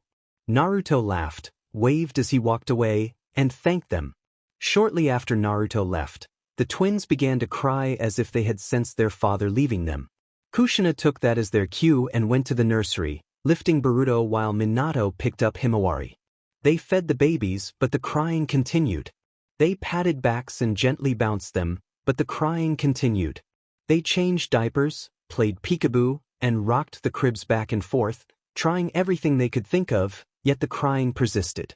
After 30 minutes, Minato remembered how the twins had been first seen together and suggested that maybe the siblings wanted each other. Kushina agreed that it was worth a shot. She placed Himawari in Boruto's crib, and much to both their relief, the crying subsided as the two calmed each other. Minato felt a small relief when the crying ceased. Naruto had been inside the Namikaze household only once before. Back at the academy, his class had visited the home where the 4th Hokage and his wife had lived. They had not been allowed inside, but a few classmates had promised friendship if Naruto could sneak in and bring back a small item. Hungry for friends, he had tried. The house remained as Minato and Kushina had left it, preserved out of respect. Now it was less dusty, not baby-proofed, and the former nursery served as a guest room. Naruto decided to do what was best for his health and took a long, hot shower. He realized afterward that he had no extra clothes, so he borrowed Minato's garments and tossed his own into the washer. Once his clothes were clean, he planned to change back and launder Minato's. Minato's clothes were a bit large on Naruto. They shared a similar build, but Naruto was noticeably shorter. Part of that came from childhood eating habits and part from the scarcity of food during the war. Many people were smaller and weaker than they might have been if the conflict had never happened. He rummaged through the fridge and pantry for something to eat. Torn between wanting something healthy and craving something indulgent, he settled on both, vegetables and a sandwich, followed by peanut butter and honey. He felt a little guilty for making himself so comfortable, but this house felt partly like his, and the people who had lived here were his parents, so he did not dwell on it. Exhaustion caught him not long after. The shower had given him a brief burst of energy, just enough time to eat, then fatigue returned. He collapsed on the couch, too tired to do anything else, but sleep would not come. His mind would not allow it, so he fell into a familiar game. He imagined a life where his parents had never died and the war had never happened. This time he added one more thing: Hinata was alive. In his daydream, Sasuke and Sakura arrived with little Sarada. Himawari and Boruto were 3, the same age as Sarada, and they played while the adults talked. They joked about how Kakashi had somehow become Hokage, remarked on how much Mirai had grown, and laughed at how much Shikadai resembled his father. Everything was warm and whole. That quiet imagining helped him stay sane. He knew it could never be true, but he liked to pretend and fell asleep holding those images. The game kept the nightmares at bay. Instead of reliving the horrors of war, he dreamed of the memories he wished he had with the people closest to him. And let's just say he finally got a good night's sleep. Minato gagged while changing Boruto's diaper, wondering how something so horrid could come from something so small. Kushina took Himawari and left the room, sitting on the couch and poking Himawari's belly until the child laughed. Minato joined Kushina with Boruto sleeping on his chest and remarked that the children seemed nocturnal. Kushina wondered aloud whether they had inherited it from Naruto or Hinata, and then gulped at the thought of having to handle it all the time if it came from Naruto. Kushina admitted that she had been thinking about a difficult theory, and though she was not fully confident, the idea gave her hope that they might be able to protect Naruto. Minato listened as she compared their situation to Obito being crushed by rocks and saved by Madara, and noted that someone was supposed to attack when Naruto was born, when Minato's seal would be at its weakest. Kushina suggested the possibility that whoever removed the Nine Tails could control it, and Minato agreed that the Uchiha might have the power to do so with their Sharingan. Though he could not understand why Obito would act that way. Minato observed that the village would likely blame the Uchiha for any such attack, and Kushina added that the Uchiha would be extremely angry and retaliate. Naruto had said that Madara was controlling Obito, and Kushina wondered whether Madara had planned it all along or simply taken advantage of an opportunity. Minato admitted he did not trust anyone who could live so long. Kushina brightened at the thought that if Naruto succeeded, those events would never happen and they would get to see him grow up. Minato kissed her forehead and smiled in agreement. When attention shifted away, Himawari and Boruto began to cry, and Minato quietly hoped they had not inherited the habit from Naruto. Outside Naruto's house, Kushina glared and reminded him that his kids were nocturnal. Naruto mumbled in response. Minato asked whether Naruto had been like that as a baby, and Naruto admitted he had, explaining that he had received a lot of teasing about it at the orphanage. Kushina and Minato groaned at the thought of dealing with the same challenge in a few years. Kushina mentioned that Hinata's mother should be there soon and offered Naruto the choice to go on a mission or stay and help look after Boruto and Himawari while she and Minato were gone. Naruto decided to stay until Hinata's mother arrived so she could have time with the twins, promising he would come back at night if that was acceptable. Naruto thanked them for giving him a day to himself and said it felt good to be slightly less sleep-deprived and well-fed. He told his parents he would say goodbye to the twins before leaving. Minato waited outside while Naruto went into the nursery and spoke to the children, saying he would be gone for a couple of days on a mission and that he would miss them. He poked Himawari's belly and made her giggle before kissing both children on their foreheads and expressing his love for them. Kurama teased Naruto for being soft, and Naruto replied that it took one to know one. Kurama joked that he could gobble Naruto up in 3 seconds flat, and Naruto retorted that he could but would not. teasing that Kurama was a softie. Kurama threatened to torture Naruto with tree puns, and Naruto threatened to talk non-stop about how much he loved his kids. The banter continued with playful jabs about puns and bad jokes, and Kurama reluctantly agreed it was time to get going. Hinata's mother arrived and greeted Naruto warmly, thanking him for letting her spend time with her grandchildren. She said that even though Hinata might not be present, Naruto was still her son and she wanted to be with her grandchildren. Naruto said his goodbyes and left for the mission. For the operation, Minato proposed an ambush, take the enemy by surprise and end the confrontation quickly. Naruto and Minato prepared seriously. When Naruto asked how many opponents they faced, Minato answered 3,000. Naruto laughed at the overwhelming number but remained confident. Minato dismissed any notion that the task would be easy, and Naruto steeled himself. The battle unfolded in a swift, anime-style flurry of movements. Using speed and coordinated tactics, Naruto and Minato routed nearly every enemy shinobi in a rapid engagement. Naruto spared a few lives, recognizing some as people who would later become allies or relatives of allies, and Minato trusted that Naruto had his reasons for showing mercy. Minato also noticed that Naruto appeared to be under the influence of alcohol, and he filed that observation away without commenting. Minato noticed that Naruto was not truly drunk, but something had been thrown in his face earlier, and now he was acting as if he were. From the few times they had gone drinking together, Minato knew Naruto was a lightweight. Minato also knew weapons and substances, and he recognized what had hit Naruto. It was meant to disable enemies for a while. The effects were not instant, so Naruto had been able to finish off the remaining opponents before it took full effect. The trip back to the Hidden Leaf Village would take about 10 hours with little rest. At the pace Naruto was keeping, it would probably take a day and a half. Minato sighed. He did not want to deal with the delay, but at least the journey would be interesting. He had already sent a toad to notify Kushina and the Hokage of their situation so they would not worry. Minato told Naruto that they should head home. Naruto, swaying and humming out of tune, slurred that he did not remember where home was. Minato reminded him that home was the Hidden Leaf Village. Naruto, surprised that the village was still standing, mumbled that the people who built it must have been very good at their job. Minato agreed. Naruto leaned in, eyes unfocused, and announced as if sharing a secret that Minato was his dad. Minato replied that he felt too young to have a son. Naruto rambled that he was from the future and that he had 2 children of his own, whom he described as adorable. He complained that the fox, Kurama, had called him rude and annoying. Naruto insisted he was not actually drunk and claimed he had fought many battles and won, then remembered a friend who had fought well while intoxicated and said that friend, along with many others, was dead. He called himself the last survivor of their group and said he had been a badass. He spoke of Hinata with a muffled tenderness, indicating that she had meant a great deal to him. Minato did not know what to do with Naruto. They were moving slowly and it was getting late. He debated whether to keep going or stop for the night. The decision came when he felt something wet on his shirt and smelled an unpleasant odor. Minato looked down to see that Naruto had been sick on him and that his son looked exhausted and miserable. Minato found himself repulsed by the smell and instinctively stepped back, which only made the situation worse.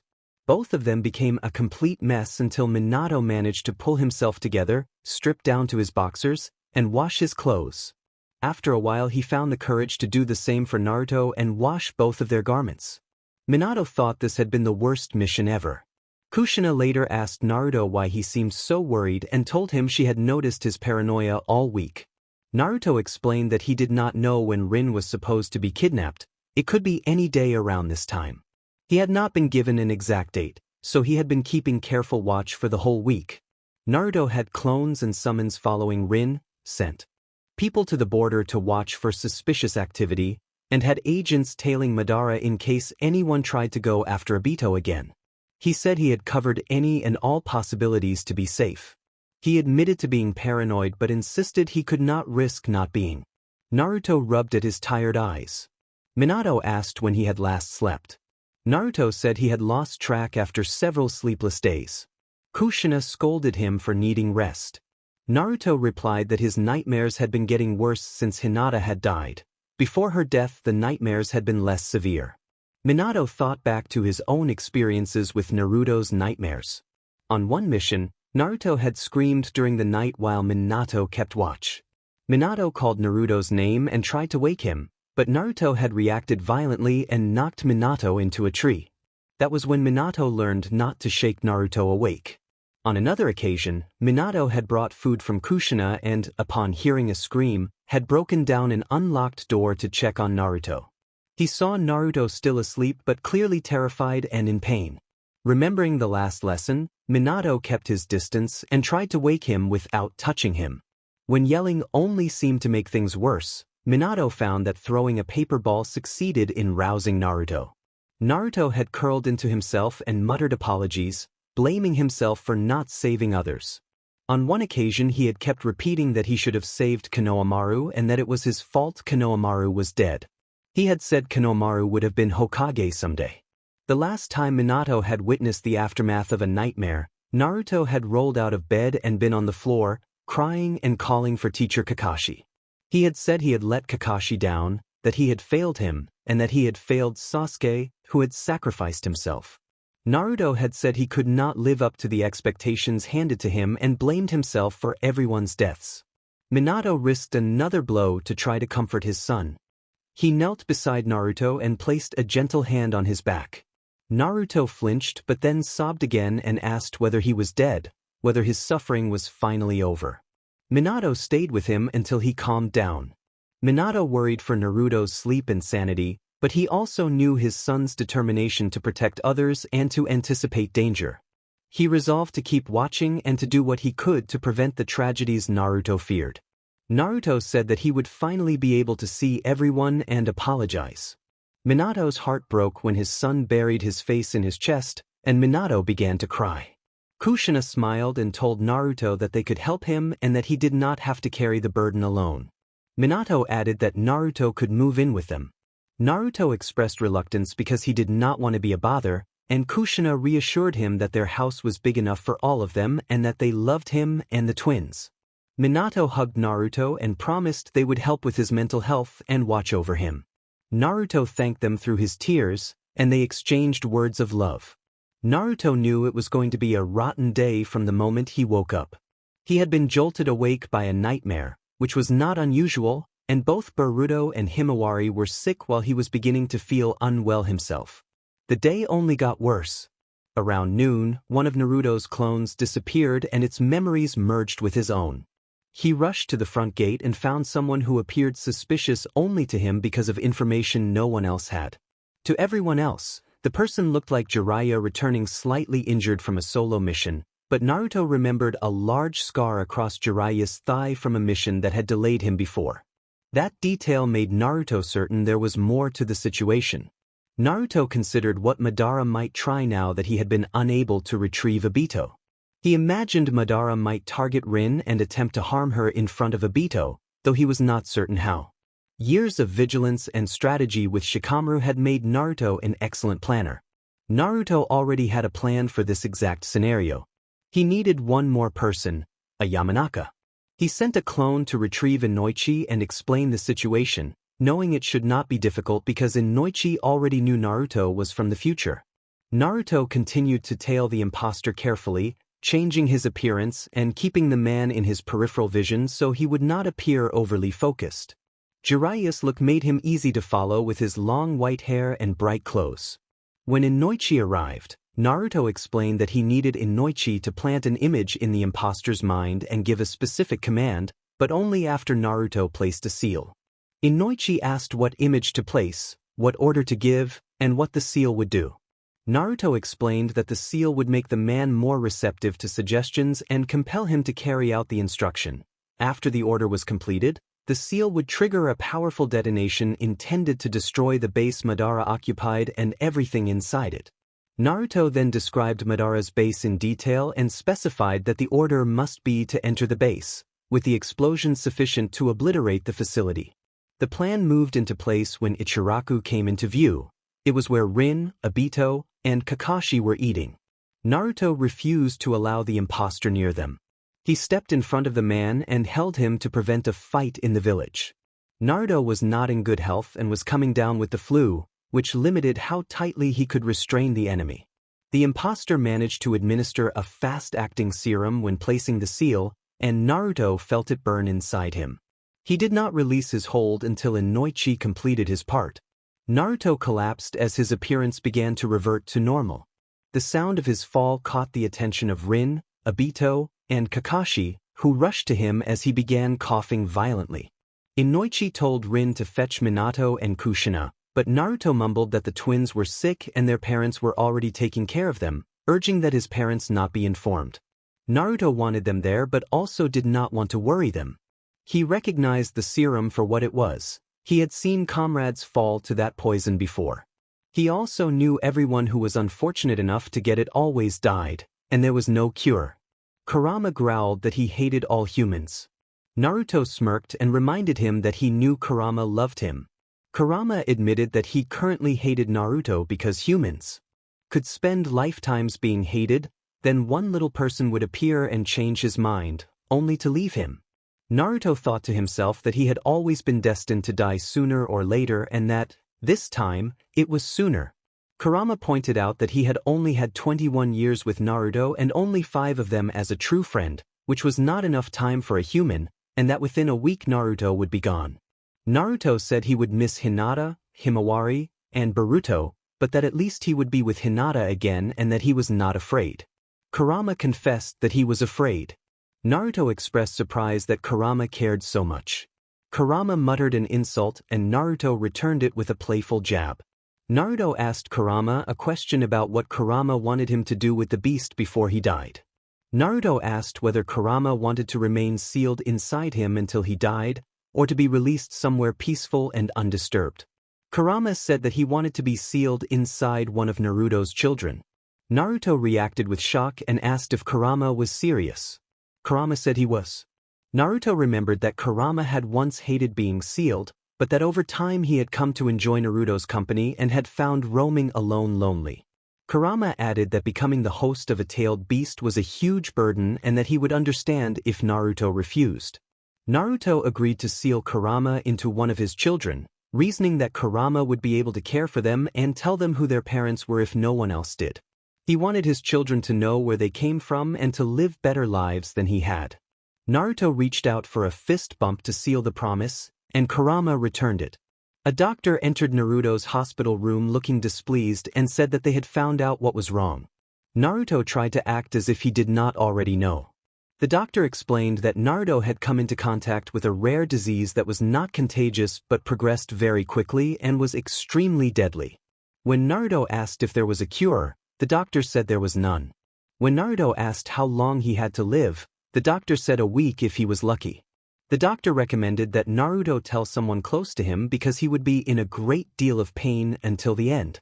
Naruto asked the doctor not to tell anyone and said he would think about it. Naruto then heard footsteps outside his door, indicating someone had overheard the conversation. Later, Rin stated that Naruto was dying as she, Obito, and Kakashi made their way away from the hospital and onto the bridge. Obito began to tear up, as Rin had already started crying. Kakashi asked what they had expected, reminding them that they could not all be expected to survive a war so severe that Naruto had been forced to travel back in time to try to prevent it. Kakashi argued that Naruto had risked everything for all of his friends, not just for Kakashi, and that war meant people could die. Obito protested that it was still sad and reminded Kakashi that Naruto had come back to save them, that he cared for them, and that Naruto had been suffering in the past with nightmares and fear for Kakashi. Kakashi said he did care, but reiterated that Naruto had known the risks and chosen to act. Rin told them to stop fighting because Naruto was dying no matter what they said and because they had another matter to discuss. She asked whether they were going to tell Minato and Kushina. Obito insisted they had to, since they were Naruto's parents. Kakashi countered that it was not their decision and that Naruto had explicitly asked for secrecy, so they should respect his wishes and act as if they did not know. Obito reluctantly agreed to go along with Kakashi's plan while still feeling that Naruto's parents deserved to know. Kakashi reminded them to act normal during the training session the next day so nothing would slip out. Obito grumbled his compliance before they went their separate ways. Kakashi complained that Naruto was late again. Naruto decided to fetch Obito himself, went to Obito's house, entered through the window, and was not gentle. He grabbed the collar of Obito's pajama shirt and dragged him through the village until they reached the training spot. Obito asked where Teacher Minato was. Naruto explained that mother's help had been needed with Itachi, so she had gone to assist, and that father had decided to look after the twins. Obito demanded to know why Naruto had been in his room and why he had been dragged through the village. Naruto said Obito was late, and Kakashi echoed that. Obito protested that he could have at least changed and eaten first, and Naruto replied that eating was for people who were on time. Obito looked to Rin for support, but Rin sided with the teachers and told him he needed to break his habit of being late. Naruto scolded them all about eavesdropping, saying that it was rude to listen in on private conversations. Kakashi lied that they had not eavesdropped. Naruto responded with skepticism. The moment hung there as the group prepared to begin training. Naruto stared at the three of them with intensity, forcing them to squirm. He asked if they had not heard what the doctor had said. Rin stammered and backed away. Naruto pressed, asking if they truly had no idea that he was dying. Kakashi and Rin covered their faces in frustration at his bluntness. Kakashi asked how Naruto had known. Naruto explained that he had heard them outside the door and their expressions confirmed his suspicions. He asked if they had told his parents. Kakashi said they had left that decision to him. Rin chided that the doctor had said he was in terrible pain and should be at home resting. Naruto waved her off, insisting the fox inside him numbed most of the pain. Kakashi muttered that he was lying. Obito asked whether Naruto would tell their parents. Naruto said he would, eventually, but for now he did not want to worry them since there was nothing to be done. Rin suggested they might be able to find a cure or a way to delay the disease. Naruto recounted having seen many shinobi die from this illness and explained that it typically killed within 3 days. With Kurama's influence he could extend his life to about a week, and that was all the delay he could hope for. He described the disease as fast-acting and, in his experience, incurable even by the most skilled medical nin. Rin, filled with fierce determination, vowed to find a cure and stormed off, and Obito immediately followed to help. Naruto turned to Kakashi and asked whether he would help them, or continue focusing on training. Kakashi said he wanted Naruto to live and join the others.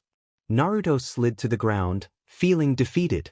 He reflected that his friends had saved lives countless times and of course they cared for him. The real question was why he did not seem to care for himself. Kakashi wondered whether Naruto truly wanted to live. Naruto admitted that he did want to see his children grow and to see his friends again, but he felt he had already lived too much. He said he had cheated death many times, that many of the people he loved were gone, and that he felt like the last one left. When confronted with the thought of Boruto and Himawari needing him, Naruto said he feared he only brought death and destruction and thought it might be best if he were not in their lives. Kakashi insisted this was not the Naruto he knew and told him to come talk when that spirited version of himself returned. Naruto grumbled to Kurama and called the fox stupid, then decided to go home and spend time with those he loved, intending to try to be happy until the end. He tried to convince himself it was okay and unavoidable, but he soon realized it would not be that simple. A few days passed as Naruto wrestled with his choice. Naruto stood between Boruto and Himawari's cribs, cradling their tiny hands and thinking. When Boruto let out a small noise and immediately began to giggle, Naruto's resolve snapped into place. He admitted to Kurama that the children deserved better and that his younger self would have scorned his current hopelessness. Kurama responded with his usual proud arrogance but could not hide how adorable the children were. Naruto decided he would start by telling his parents and Hinata's parents. At home, Naruto sat with Minato and Kushina and told them directly that he was dying. Kushina reacted with disbelief and shock, while Minato wore a quiet frown of concern. Naruto explained that he had been injected with a serum by a man who had attacked to take Rin and that he now had 5 days left. He told them that Rin was determined to find a cure and had rallied Kakashi and Obito to help. Kushina and Minato refused to accept standing by helplessly. They vowed to assist Rin and Naruto in any way they could and to search for a cure. Naruto realized in that moment that some of his own stubborn optimism came from his parents, And Minato, while deeply in love with Kushina, worried about the odds but resolved to do what he could. Minato wanted Naruto to live. He loved his son, but he feared it would never work. That did not stop him from trying. Minato urged everyone to go to the library and look for answers. When they entered the library, they found Rin and Obito asleep and a very tired Kakashi reading an anatomy book. Kakashi looked ready to pass out but remained unusually focused. Minato asked Kakashi what he was doing there. Kakashi replied that he had not been sleeping and joked that he might be in as bad a shape as Naruto at this point. Naruto reassured them that they already knew the situation and explained that he had decided it would be helpful for others to know because it was hard to find a cure with only 4 people. Kakashi muttered that it was about time Naruto came around. Naruto rolled his eyes at Kakashi's tone. Naruto then asked about Boruto and Himawari. He explained that Hinata was watching their children while she searched through old Hyuga scrolls, and that Hayashi had offered to help after he finished his own work. Naruto had his clones begin reading the books in the stack as well. He encouraged Kakashi to rest, eat, and take a break because he looked exhausted. Kakashi shot Naruto a stare but continued reading, warning Naruto not to underestimate him. Naruto teased Kakashi lightly, and Kakashi responded with a scoff. Naruto asked Kurama if he knew anything that might help. Kurama said he did not. Naruto accepted that answer and kept searching. Naruto was determined to stay alive for his children. He feared they would face the same hardships he had as a child and wanted to be the father he had never had. That determination kept him going. A week passed and the situation grew worse. It was the 6th day of his decline and the healers still had no cure. Naruto was sweating, cold, feverish, and miserable. He staggered out of bed toward the living room where his parents were, leaning on the wall because his legs would not fully support him. Kushina called to Naruto when she saw how ill he looked. Minato told him to go back to bed and rest, but Naruto corrected them. This was not something he could sleep off. He said he recognized the symptoms and believed that by the next morning he would be gone. Kushina asked if he was sure, her voice cracking. Naruto confirmed he was certain but said he needed their help with something else. Naruto told Minato and Kushina that he wanted Kurama sealed into Himawari. He said Kurama had asked for this because he got lonely, and Naruto felt that Himawari might be able to handle it. Kushina warned that removing a tailed beast could kill the host. Naruto said he would die anyway from his illness and that this way might be less painful than waiting for the disease to finish him. He requested the iron armor seal. Kurama urged Naruto's parents to guide and protect the children as they had protected Naruto and his friends. Kushina began the sealing process on Himawari's stomach.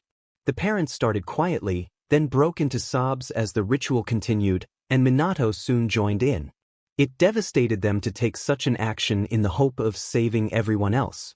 The sealing left Naruto extremely weak and with an unfamiliar emptiness. He had never been without Kurama inside him before. He asked to hold Boruto and Himawari one more time. Minato and Kushina placed both children on Naruto, and he held them in silence, treasuring their warmth and peace. He told them he believed they would do amazing things and that he would always be by their side. Naruto kissed their heads and thanked his parents for everything. After that, Naruto's breathing slowed and he peacefully passed away. Minato and Kushina collapsed in grief on the floor, crying and struggling with the loss. They imagined the emptiness that others who had lost a child must have felt. Minato sent a toad messenger to summon Rin, Obito, Kakashi, Hinata, and Hayashi. Within minutes, everyone had arrived at the house. They had known Naruto's condition was dire and had feared the possibility of his death, but seeing it come to pass left them stunned and heartbroken. Sasuke noticed only,